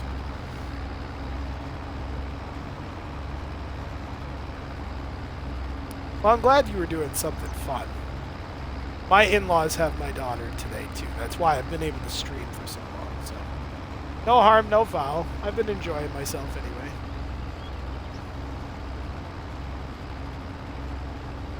I kind of figured you were just having a busy weekend to go along with your busy week. So.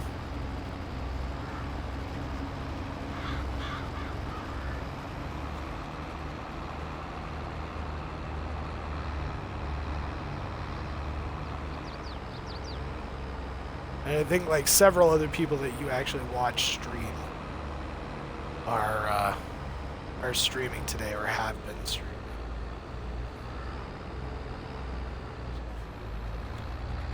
Like I said, no harm, no foul. I understand. I want to stream more than, once a week, but I could never get around to it.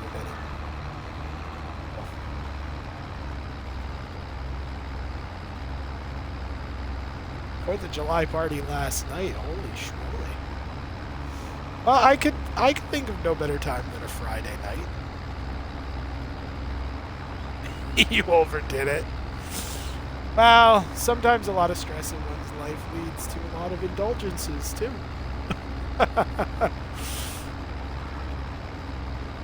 That's all right. Everybody overdoes it on occasion. I have not done that yet. Mostly because I had to work on the 4th, so. I forget, it's been like a week since I talked to you last.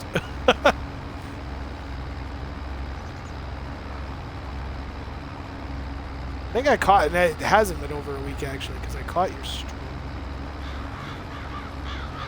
Yeah, because we were talking about you having to do the fireworks.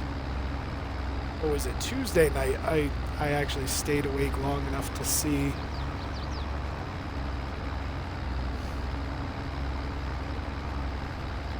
I saw a thing, speaking of running back doing fireworks, I saw a thing where somebody strapped fireworks to an RC car. And they literally would light the firework and then drive the car away from everybody into the middle of the street and let it shoot up. You should totally do something like that next year.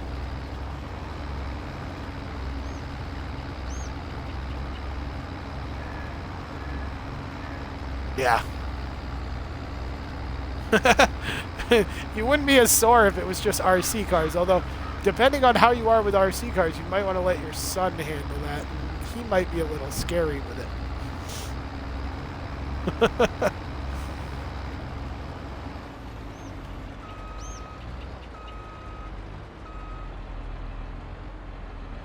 Yeah, that was a good...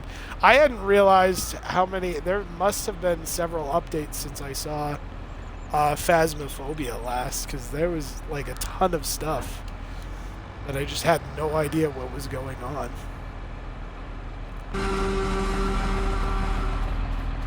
Like the inside of the truck's like all improved. You like all your equipment's actually like hanging on God, whatever that board is. A pegboard. There we go. Holy crap. I can't think of something simple. Yeah, it was that. There was that and Dead by Daylight. Whenever I see something with Dead by Daylight, and I don't play the games personally, but it's crazy. And like you can miss like a 6-month gap, and they've had like 2-3 updates, and they're crazier. Gets scarier with every update. Yeah, a little bit. Those character models are terrifying.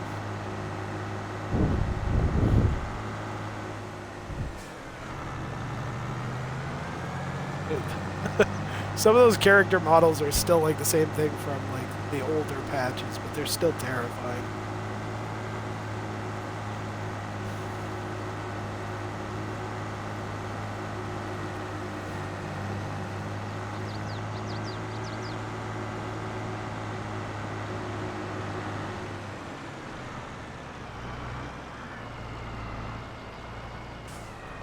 Meanwhile, in my universe, I'm just like, oh god, there's a drought.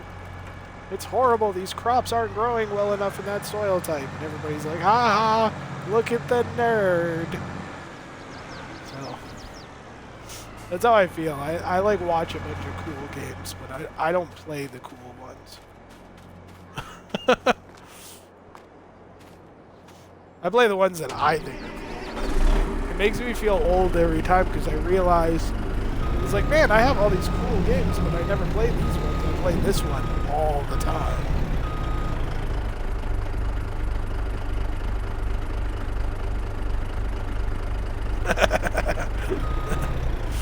I mean, why? I'd call me a nerd to my face. I look in the mirror and I go, oh god, Dad, get out of the bathroom. Yeah, I'm trying to use it.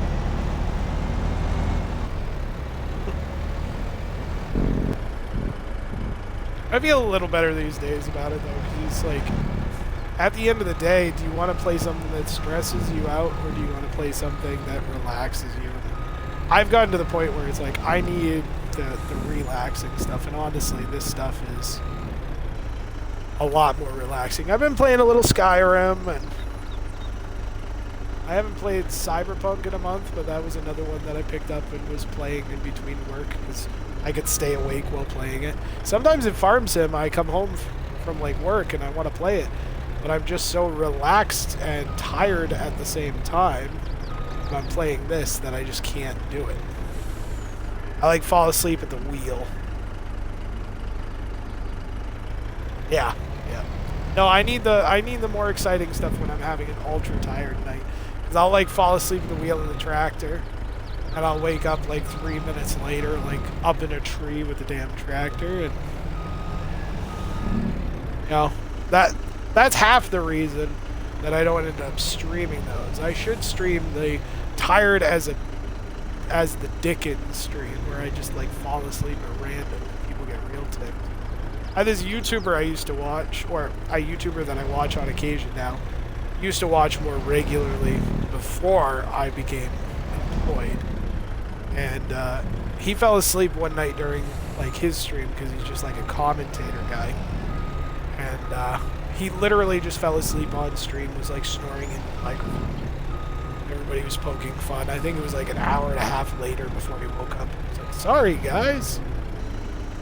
So I run into situations like that. That's why I have to be careful, because even like Forza Motorsports, which is a racing game, you'd figure, you know, you're going 160 miles an hour on average with a race car, you'd figure that would be exciting enough. Nope, I fall asleep during that.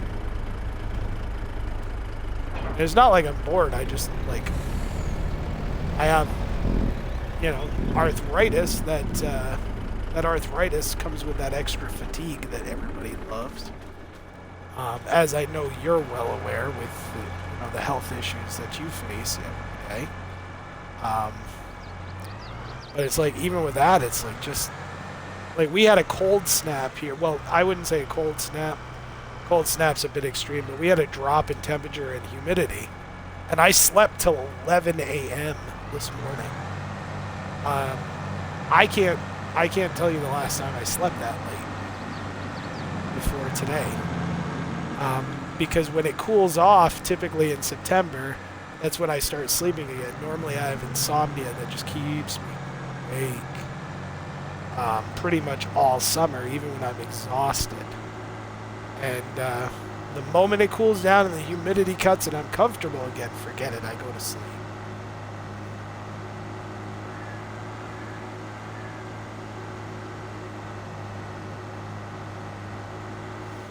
Yeah, I'm trying to figure out what I'm going to start playing that's more exciting.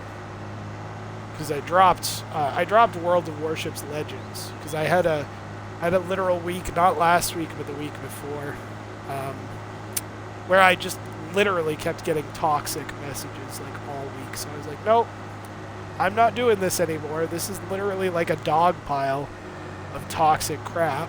So I'm just done. And so literally something that used to take up like 30 hours easy of my time a week is just gone.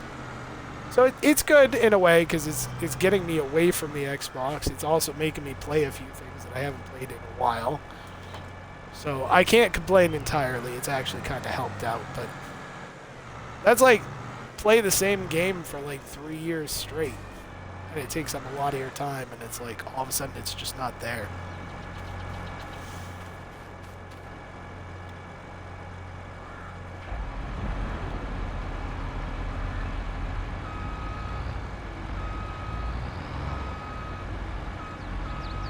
So how are things going for the whole guardianship thing? Did anything happen with that this week, or have things basically stalled for now because they're in the background working?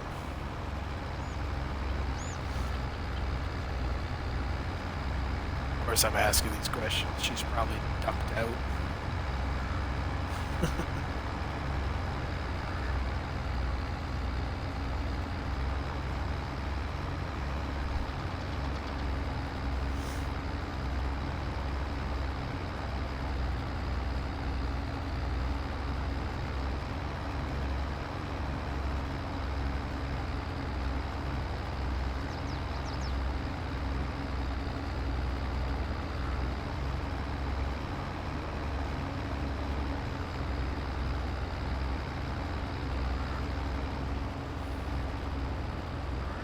I think my phone finally went dead.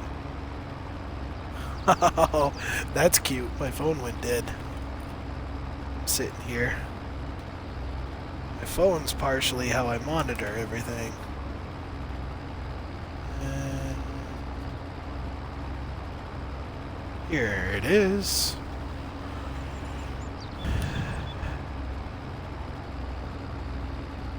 Yeah, wow. Ooh.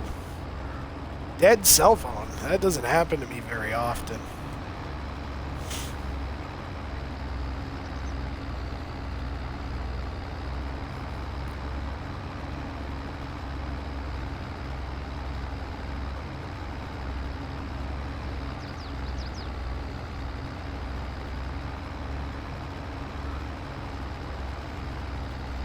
It is 5 minutes to 8. I think we're going to call this right around 8:15, somewhere in there today. Like I said, grinding corn, it's pretty repetitive. We got some animal care in there in the middle, though, so there's a little that you got to see. 5 minutes to 7. You wish. Well, maybe for you it is.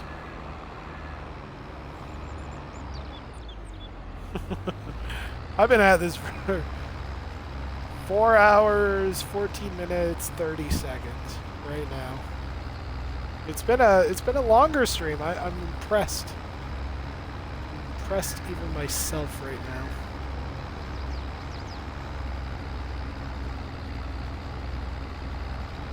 Nice.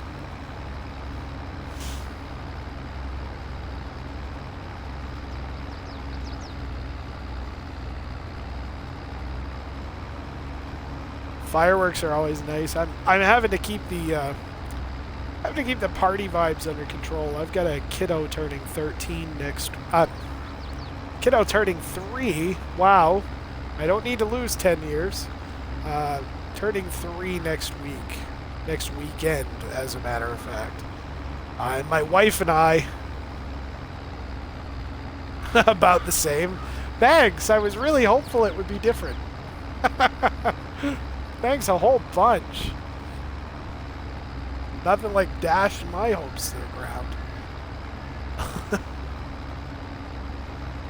I forget she has a very close birthday to my daughter. Yep. So we actually get to celebrate it. We actually get to. This is the first one we've actually been able to invite people to. So.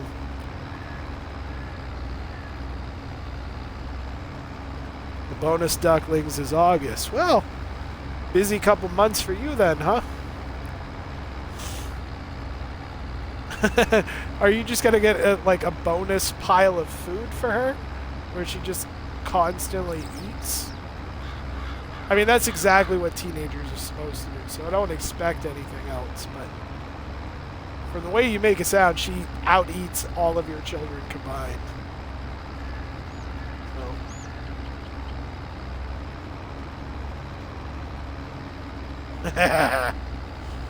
That's gonna be fun. You'll have to take pictures and show me.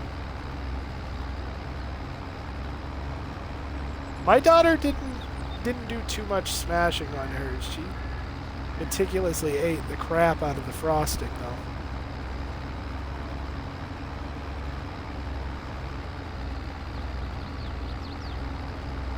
That stuff is so cute. But yeah, we actually, my wife got her to.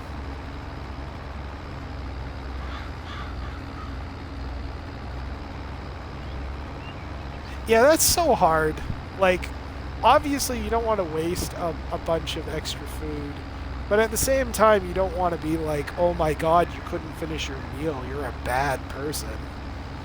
Like, that's a hard one to get unstuck once you have that habit stuck in the kid's head. I hate that.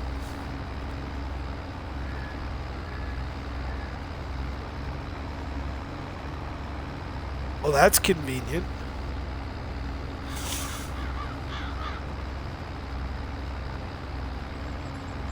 Yeah, we did, for her first birthday, I think it was just cupcakes. She just got her own separate cupcake. So I never liked the idea of like some parents, they give their kid like a humongous. They give a humongous cake. Like a layered, a little round cake, but it's still big for one kid. One toddler to like trash through. Yeah. Good luck. Kids are definitely like the biggest creatures of habit in my mind. Once you have something in there, there's a lot. But it's like the harmful stuff that you try to unlearn on a kid is like the basics, right? And they always tell you don't stress about like there's this fear. I think there's this fear ingrained in all of us as parents that are like, don't teach your kids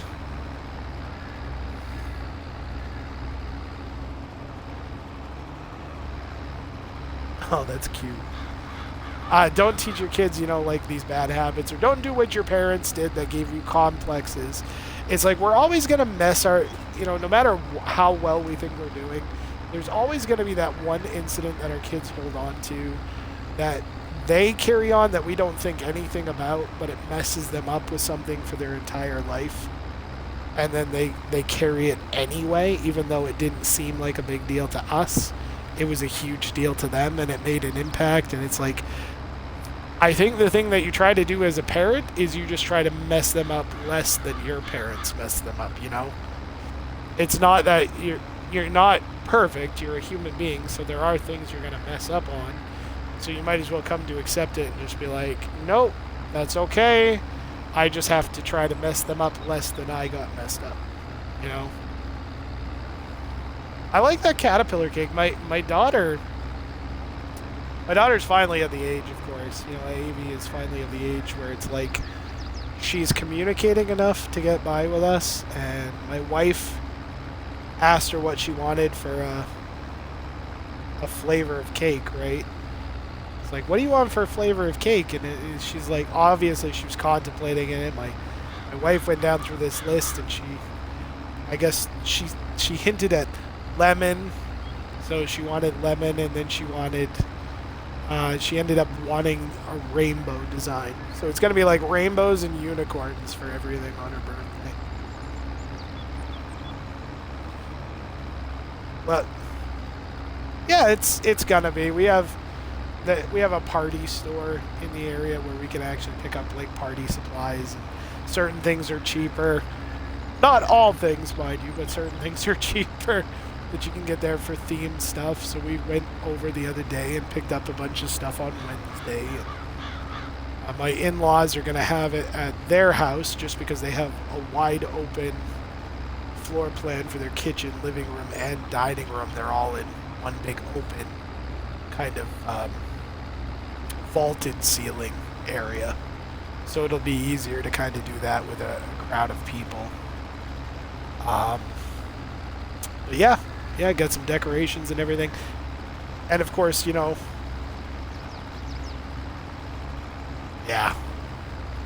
always do it. The more you do it at like somebody else's house, the less you end up having to worry about crap later. I mean, you still have to help clean up, but you don't have to. The devastation is not like 100% yours to deal with alone. It's kind of easier.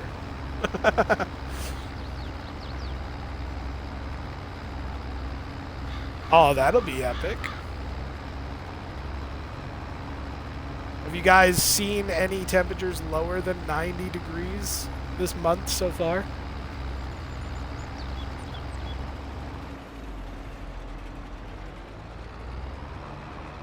Not yet. Oh my god. We are getting the way that oh my god, 105. Yeah, you can keep it. Next week is supposed to be close to that for us. Obviously, we get a ton of extra humidity with it. But we've been lucky enough so far. Those heat waves have actually, for the most part, avoided us. We've been getting a lot of the cooler air. We had a couple of humid days this week that were in the upper 80s, which is a lot for us to handle. I mean, we live under a constant blanket of snow for 5 to 6 months out of the year. So we're not really built for that heat up here.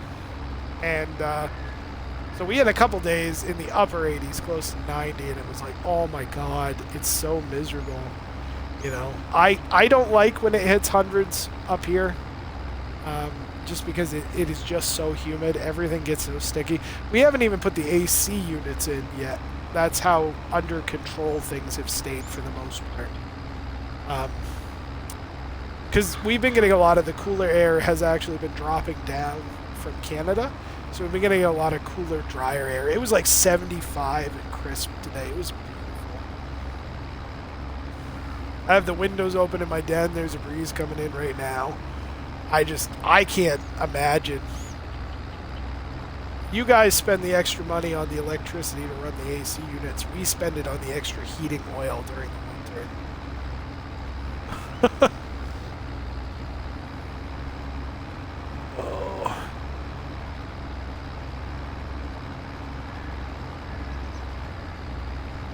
I can't imagine trying to make that work, honestly.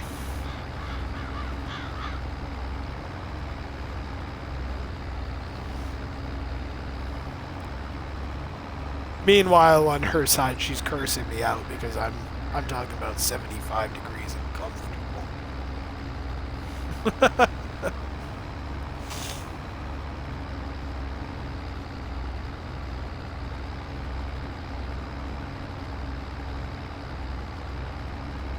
Ew, that's messy crap.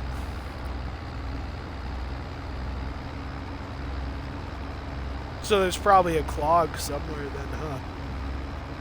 A duct with a hole or something that got in there that shouldn't. You guys deal with a lot of snakes getting into your ductwork?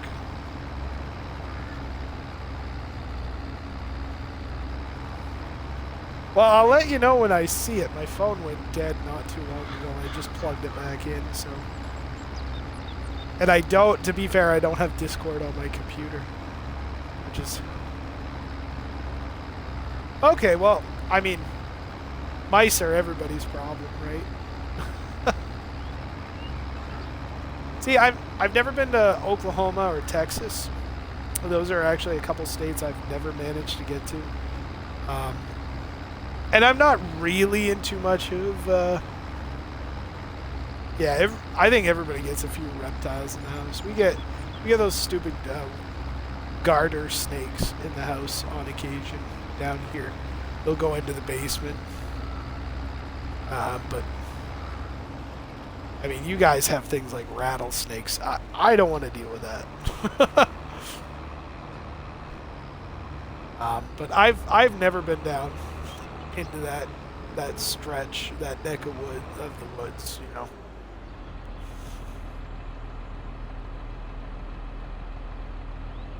Yeah. Hell, I wasn't watching where I was going, and I just went into a freaking tile drain ditch. Luckily, I was able to get myself out. This ditch is by the way, this is a fantastic map. If it rains enough, this ditch will actually fill up with water, like all of them will. These are tile drained fields. These are fascinating friggin' ways of getting rid of water. I love that about this map. No snakes for me, thanks.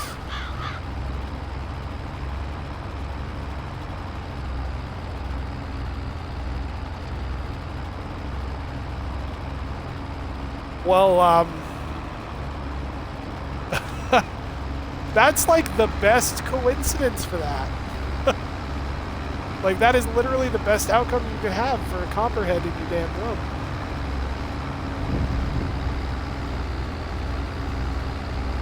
Wow. Yeah, that is kind of scary. That's why I won't live in places like Australia, where they have, like, the most dangerous animals ever, including spiders, and they just kind of move into the house and aggressively attack people. Like, no thanks. I'm good.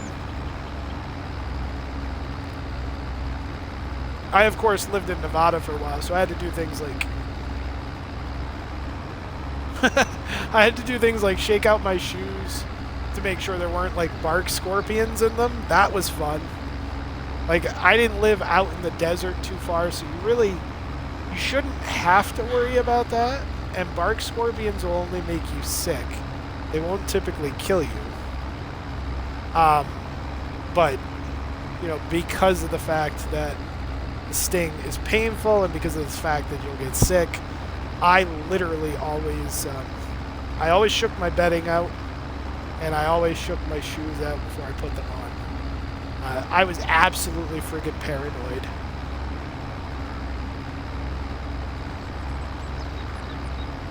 Yeah, they're not very common in, I was living up in the Reno area, and that's not necessarily as common as, say, down in the desert or the southern half of the state, but it's common enough, whereas if you don't take the precautions, it's going to be really bad. You're not going to pay attention, and next thing you know, you're going to be like, oh, look, a scorpion just stung me.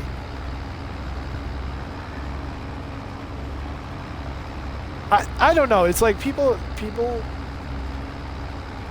are like, I don't know how you guys deal with the cold, and I'm always like, Well, I don't know how you deal with all the poisonous animals.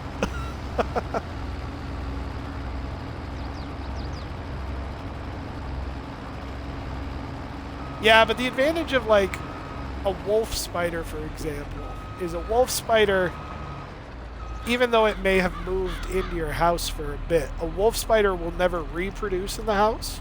Like they actually have, their species will not reproduce in a human household. And they hunt down brown recluse spiders.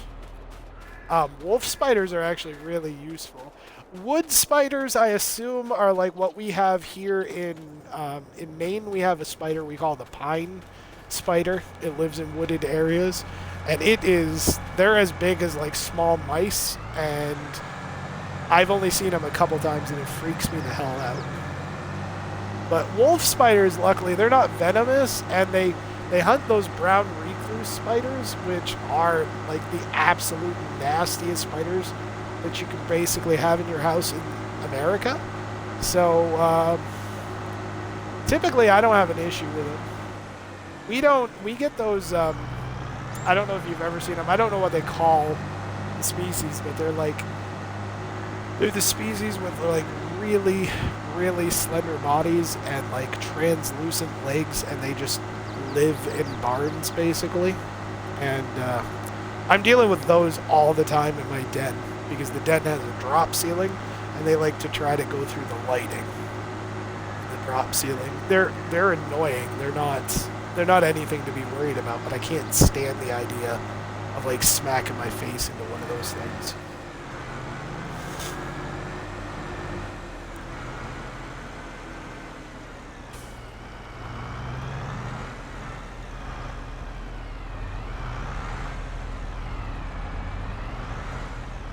So is your father-in-law doing any farming this year? Because this year would be the year to do wheat, I'll tell you, if he's got the ability to.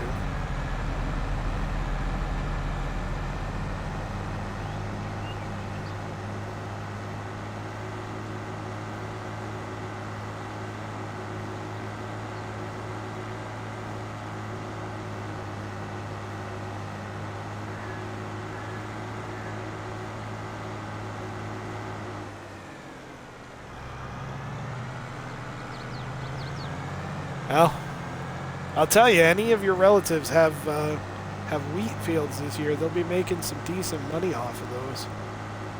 Everything going on in Ukraine, wheat prices have like doubled in the States. So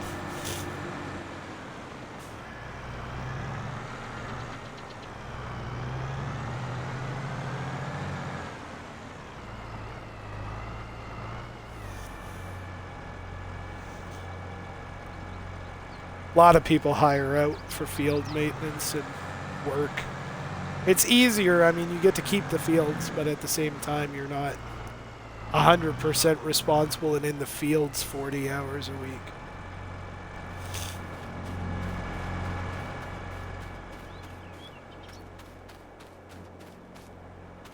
Where the hell am I going?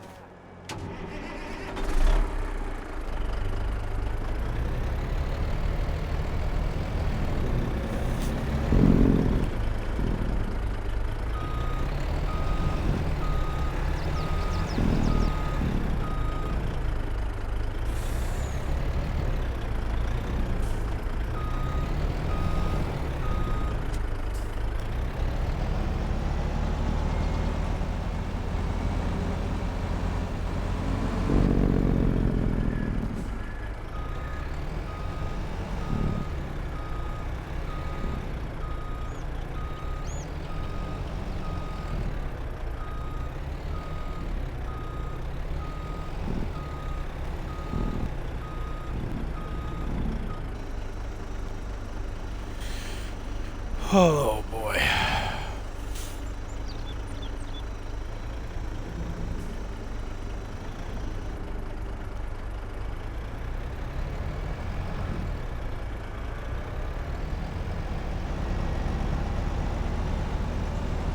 It'd be amazing if I could fill this thing. 6 million liters of chaff that it would take.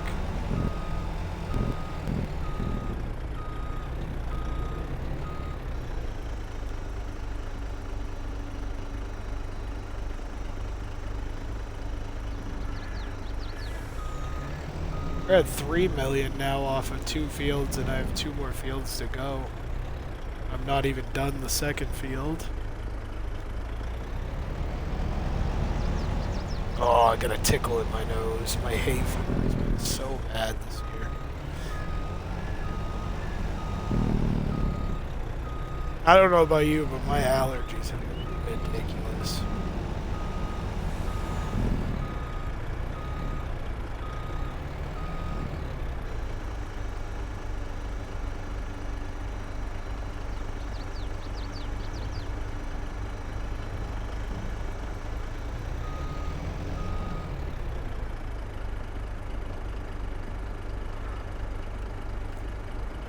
Like last week, I think it was, I had a couple of days where I just started from the time I got up to the time I went to sleep.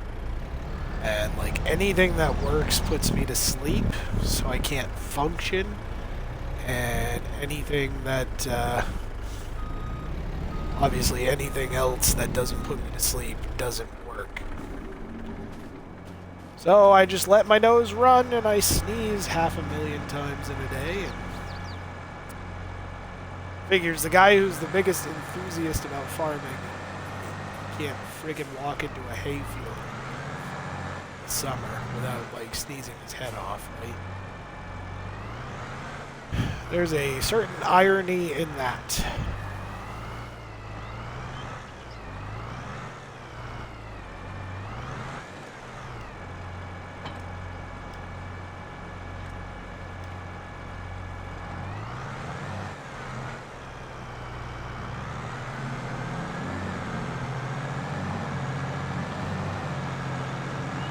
Okay, we're going to do one more load in the trailer, and then I'm going to call the stream. I've had... Oh god, I'm at over 4.5 hours now. So we'll do one more load in the trailer, and I will finish up the silage harvest for this year off of stream.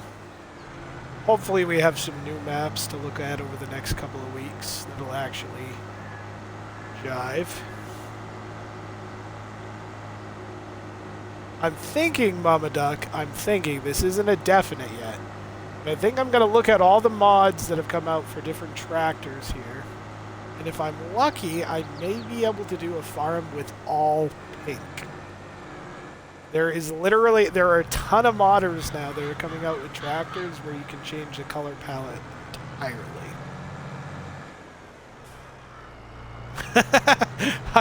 I thought you might say that.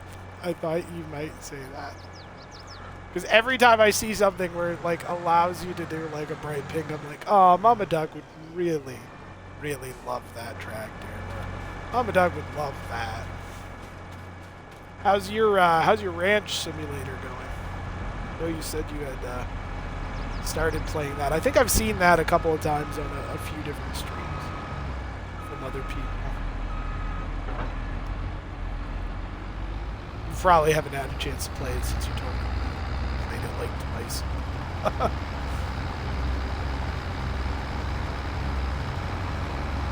Too many babies. God, you couldn't get your Sims to have enough babies, but the moment you start a ranch simulator, you're like overpopulated with pigs. Okay.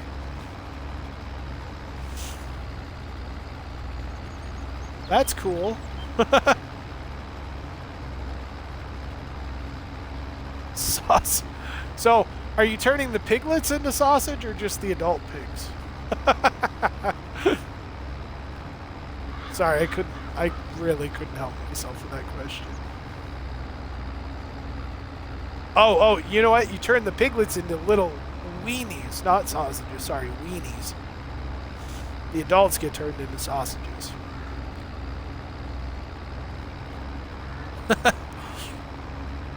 Not amused. Is that the one where you have to... No, I would do the adults. Aw. Where are people supposed to get their crockpot weenies if you don't do the piglets?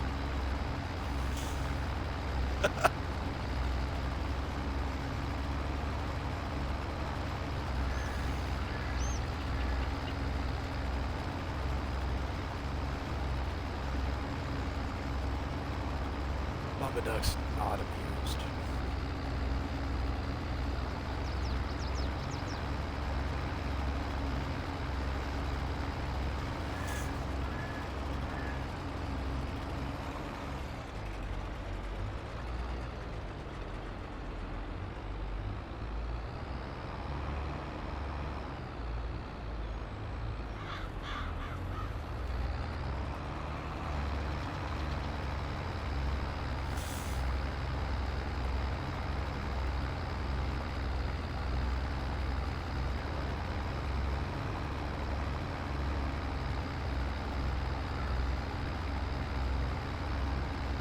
I think I've seen Ranch Simulator a couple of times. There's a YouTuber that I watch. His name is literally Peanut, and he like plays every type of terrible at driving in that game. Yeah, a lot of those games don't really have good driving mechanics though, so don't don't feel bad.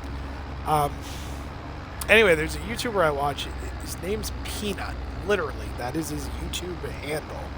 And I kid you not, he just plays simulator games, like, for all of his videos. I got into him because he does some farm sim, so that's how I found out about him. But he does, like, grocery store manager simulator and, like, ranch simulator. And God, if there's a simulator out there that you can play on the computer, I'm pretty sure the guy has made a YouTube video about it. So, and if I remember right, there are some complicated, like there's some complicated stuff in here that I haven't touched yet. But if I remember right, there's some really complicated steps to the ranch simulator. But it's been so long now, I may have been seeing something completely different.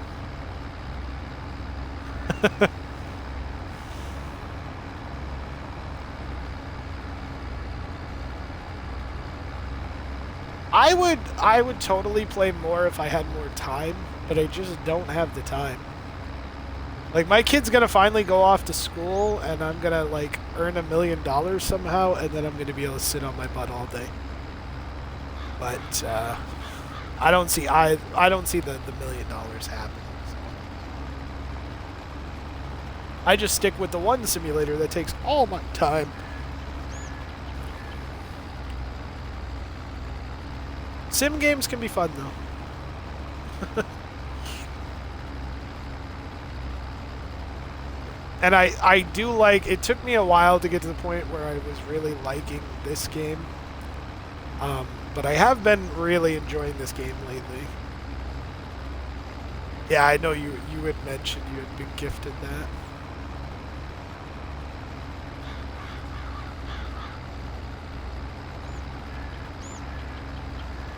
There is a map coming out for this. There's actually a couple maps coming out for this that I'm waiting for. And one is South Saskatchewan, so it's a Canadian map, and it actually looks pretty solid. They're hoping to have it for all platforms. And then there is another mod map out there for a area based off of Kansas. And the one for Kansas is actually going to have the pivot irrigation systems. You know, the irrigation systems on wheels that go around in the circles. I'm sure you've got quite a few of those, at least in the Panhandle. If I had to guess, you probably have a few irrigation systems like that in your area. But I'm looking forward to those. Like, it's been hard because there haven't been too many maps that have come out that have really caught my interest for the rest of the game, and that's part of the reason that, like, playing the game has suffered a little. But you know, overall, since I got this map, this has been the map that's really kind of dragged me in. And what dragged me in was funny. It was actually the fact that when you hit the winter cycle on the map itself, it will give you, like, it was constant.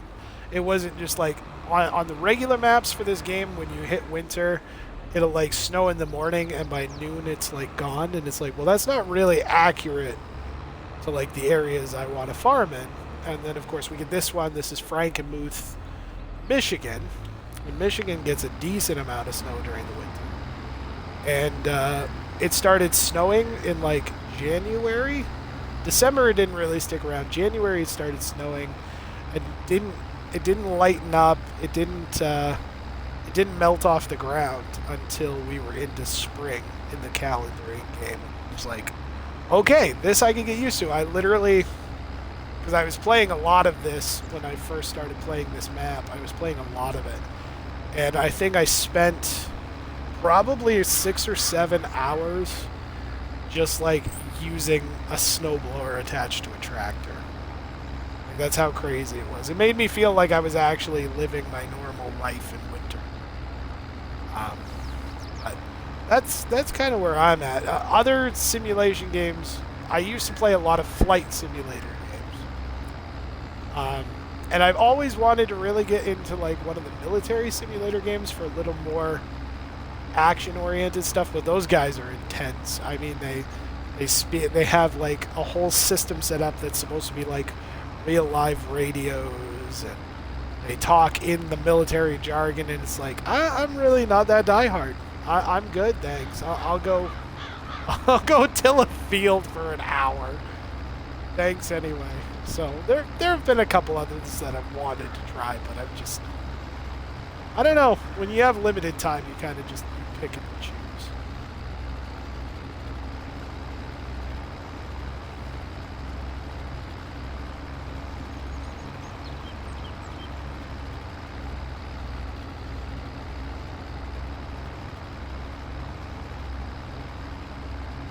This corn just never stops.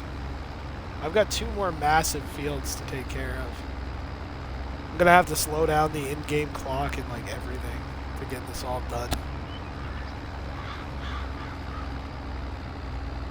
Technically, I could take up my September month with 3 days of it. This.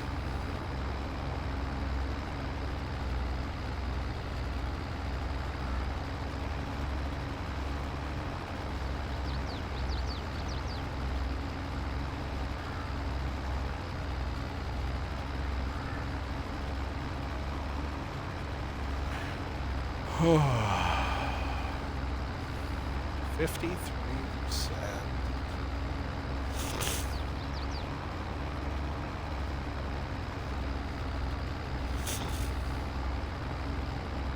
Yep. I'm going to stream for at least 13 more minutes so I can break the 5-hour mark. That's what the session timer has on it anyway. I think the first log that I have is technically 4 o'clock.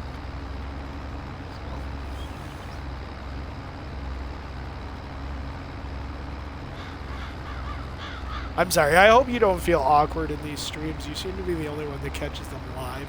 I have like 5 people that consistently always watch the videos when they're VODs. And then I have like 1 person that watches them live. So I hope you don't feel too awkward about that. I kind of put you on the spot with conversation a lot. The rest of the time I just talk to myself. So I've been talking to myself straight for like 4 hours before you jumped on. 4.5 hours, something like that. Just talking to myself. Ugh. Obviously there are like 5 people that really like seeing the videos outside of the stream.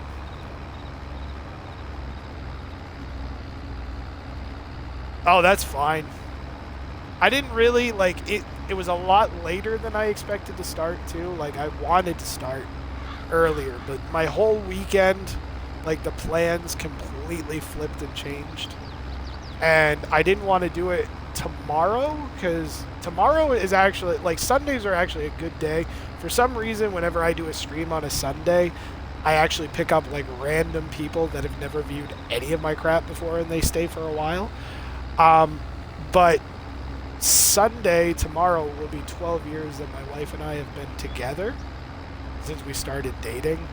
So my plan is to try to spend the day with her, where my kiddo's out for the weekend. So we're gonna go around to our old stomping ground where we had our first date and everything. Have an ice cream and hang out and enjoy the nice day we're supposed to get to. So I don't mind talking to myself. I'm not trying to put you on the spot for not being here. I hope you, like I said, I really hope you don't mind. You say you don't mind. I really hope you don't mind. Because I put you on the spot a lot when I'm like, oh look, another human being to talk to. So that's not to make you feel guilty because you have other things going on though. I completely understand, and I have so many other things that go on now that I get to stream once a week versus the 2 to 3 times a week I used to. So for me, a lot has changed as well. And I'm trying. I've got kind of like people would call it an artistic block or a writer's block. You know, I've got that going on with streams because there are really no other maps that I really enjoy right now on the game, and so that's causing problems with my creativity because I don't want to do everything on this one map.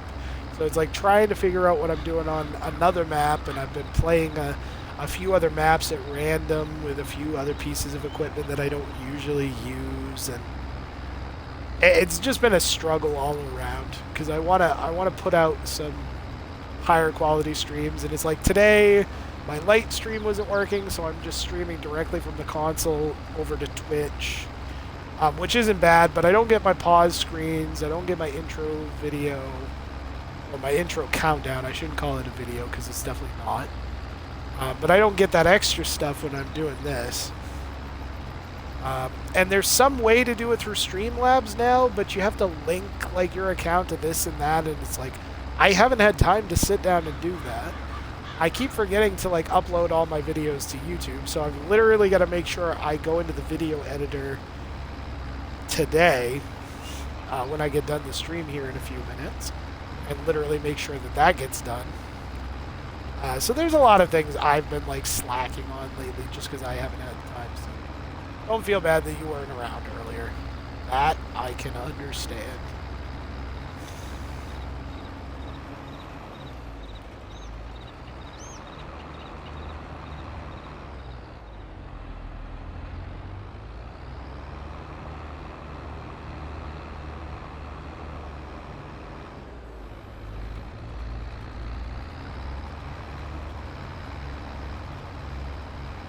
Now that the animals are all taken care of, though,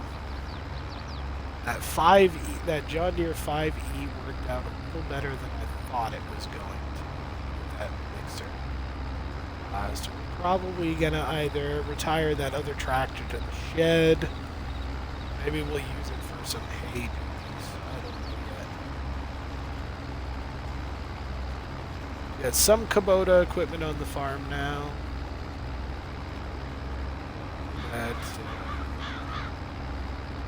Quite a load of equipment already in the field. Coming up on the last bit that we're going to do on the stream today. The yield maps. The yield maps aren't terrible, but they're not great either.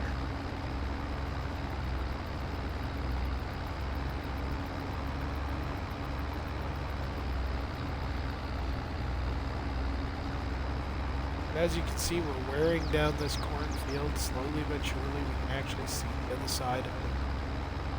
Cut down to 3 liters of silage preservative, so we should probably tank up on the next stop here, which will actually be appropriately at the end of this field, I think. Just given the amount of liters of silage already in the trailer.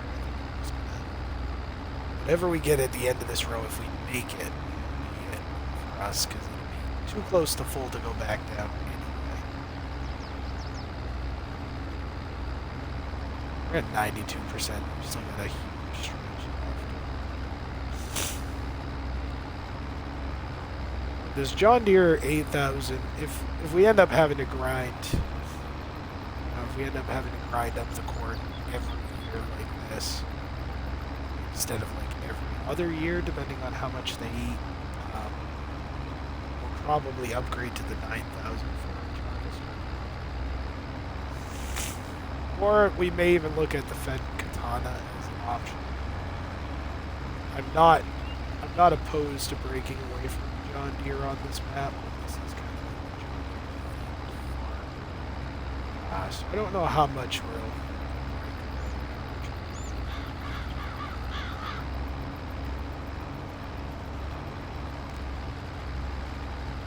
I don't know that we're going to make it to the end of this row.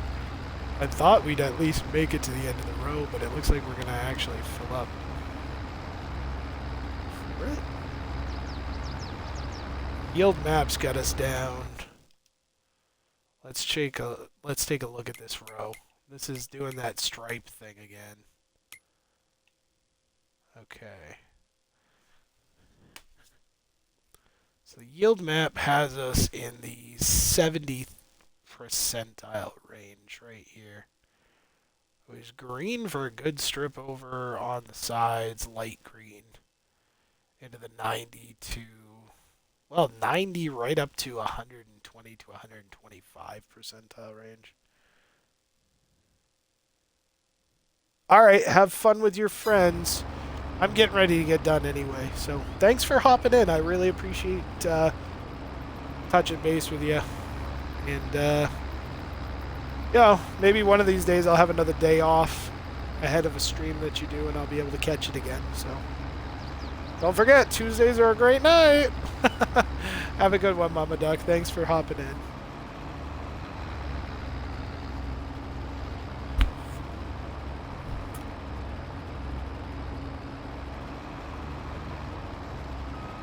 All right, look at that. Full trailer, and we didn't even get down to the end of the row. All right, guys, we're gonna call it. I'm gonna go ahead. I'll do everybody a favor, and I'll pour out the silage. Oof. Well, that's great. I just reset my computer. We've got a few ants in the basement, in the den here, and yeah. Luckily my phone's charged enough. I think I'll be able to get away with it, but it lost power for a second where I was tapping it. My laptop doesn't work without being plugged in. So let me just bring my phone up so I can have the stream manager for that last little bit. I'll make sure I catch everything.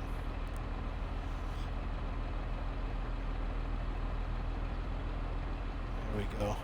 Okay, I have chat, and I have duration and all that stuff up. Same stuff you'd have on the computer, just with no video on the manager itself. So we are actually, we're in good shape. We're in excellent shape now. All right, so let's go ahead. We'll get this final trailer dumped in. We'll take a look at the final amounts.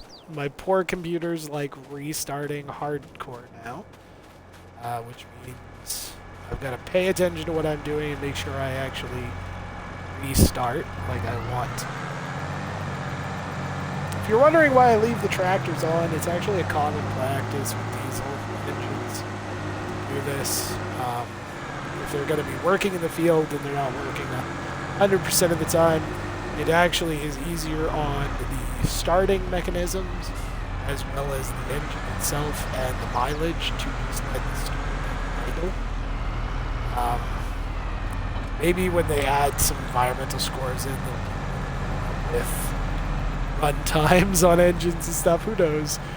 Precision farming has more to do with the conservation of the fields and keeping the wear and tear down on those. But who knows? Maybe they'll add something in that'll have to do with engine run times and things like that.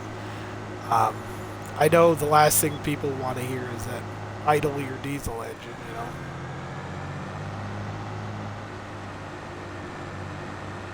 This has been a great stream. I've really enjoyed things. If I ever get an 8-hour stream, we're gonna do something silly like this.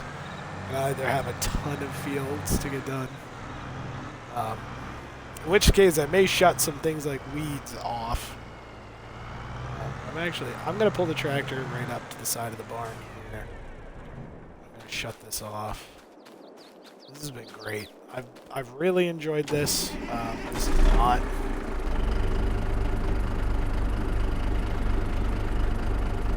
a common thing for me, I'll be honest. So it's nice to get in and get an extra long stream in. I said I wanted to at least hit the 4-hour mark, 5-hour mark. I don't know. I don't honestly know what my duration is anymore. I'll have to check that in the videos. Because the duration on this is a little different than the duration I was getting on my computer.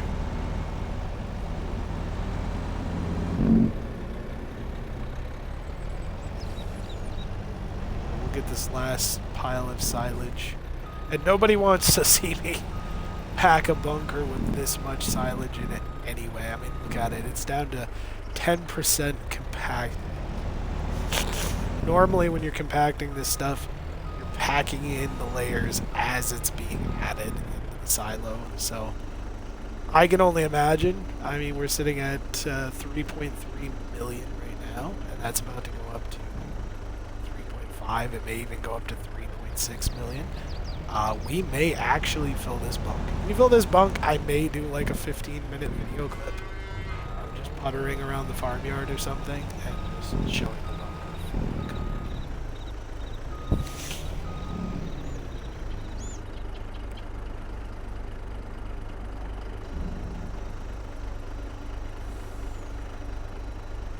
No, I don't intend on getting the trailer stuck again this stream. It would be my luck that something like that would happen, though. I'm trying to get a somewhat even wall going. The bulldozer will be handy. The telehandler will also be handy. The cleanup phase is packing everything. But I think what we're gonna do is we're probably go ahead and just drive the bulldozer up to the top and drive it across the top, try to pack the top as even as we can get it. Kind of see if we got some gaps in there. I tried to fill that.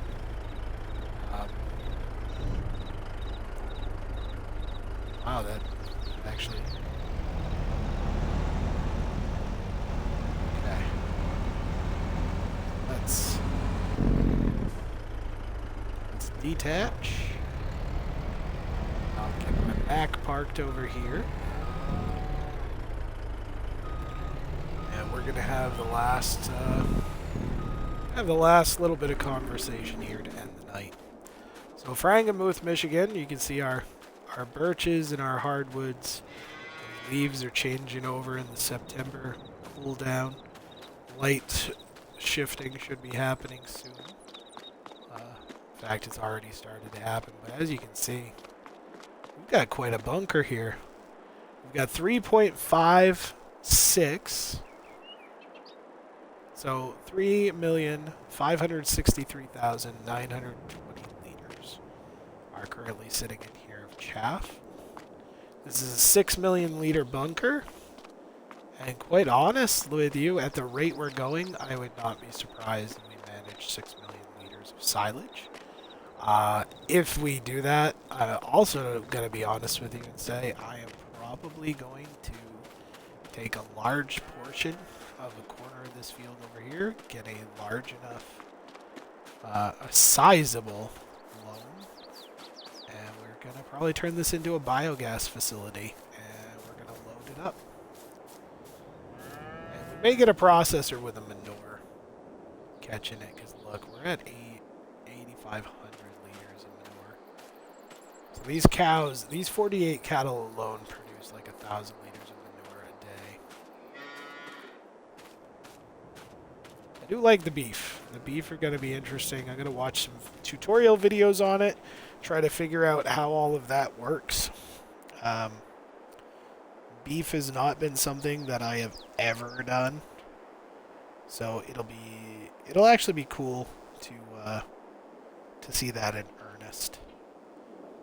So Anyway, guys, thank you so much for coming on to Frankenmuth with me today. It has been an experience. It's been kind of a short-sighted or a short, not too many tasks. You got to see how we do most of the animal pens. You got to see our newest John Deere take the field, and it's going to replace this classic 4440. But you know what? The 4440's life on this farm is not done. We're going to just be able to park her in the normal shed, get some maintenance done on the poor beast, and use her to rake some hay, I think, or cut some hay, or put a mulching deck on and use some mulching blades on some wheat fields and such. So there is still plenty to be done with that beast, but the new 5E is definitely the new king of this dairy farm. I'm just going to take one last look at her, and this is how we're going to end out the video today. So the 5090E, or the John Deere 5E, as you'll hear it referred to. Gorgeous tractor, short-nosed tractor, 130 horses, enough to handle this cart, which means it's enough to get ourselves a front loader arm on this, and to handle hay bales as well.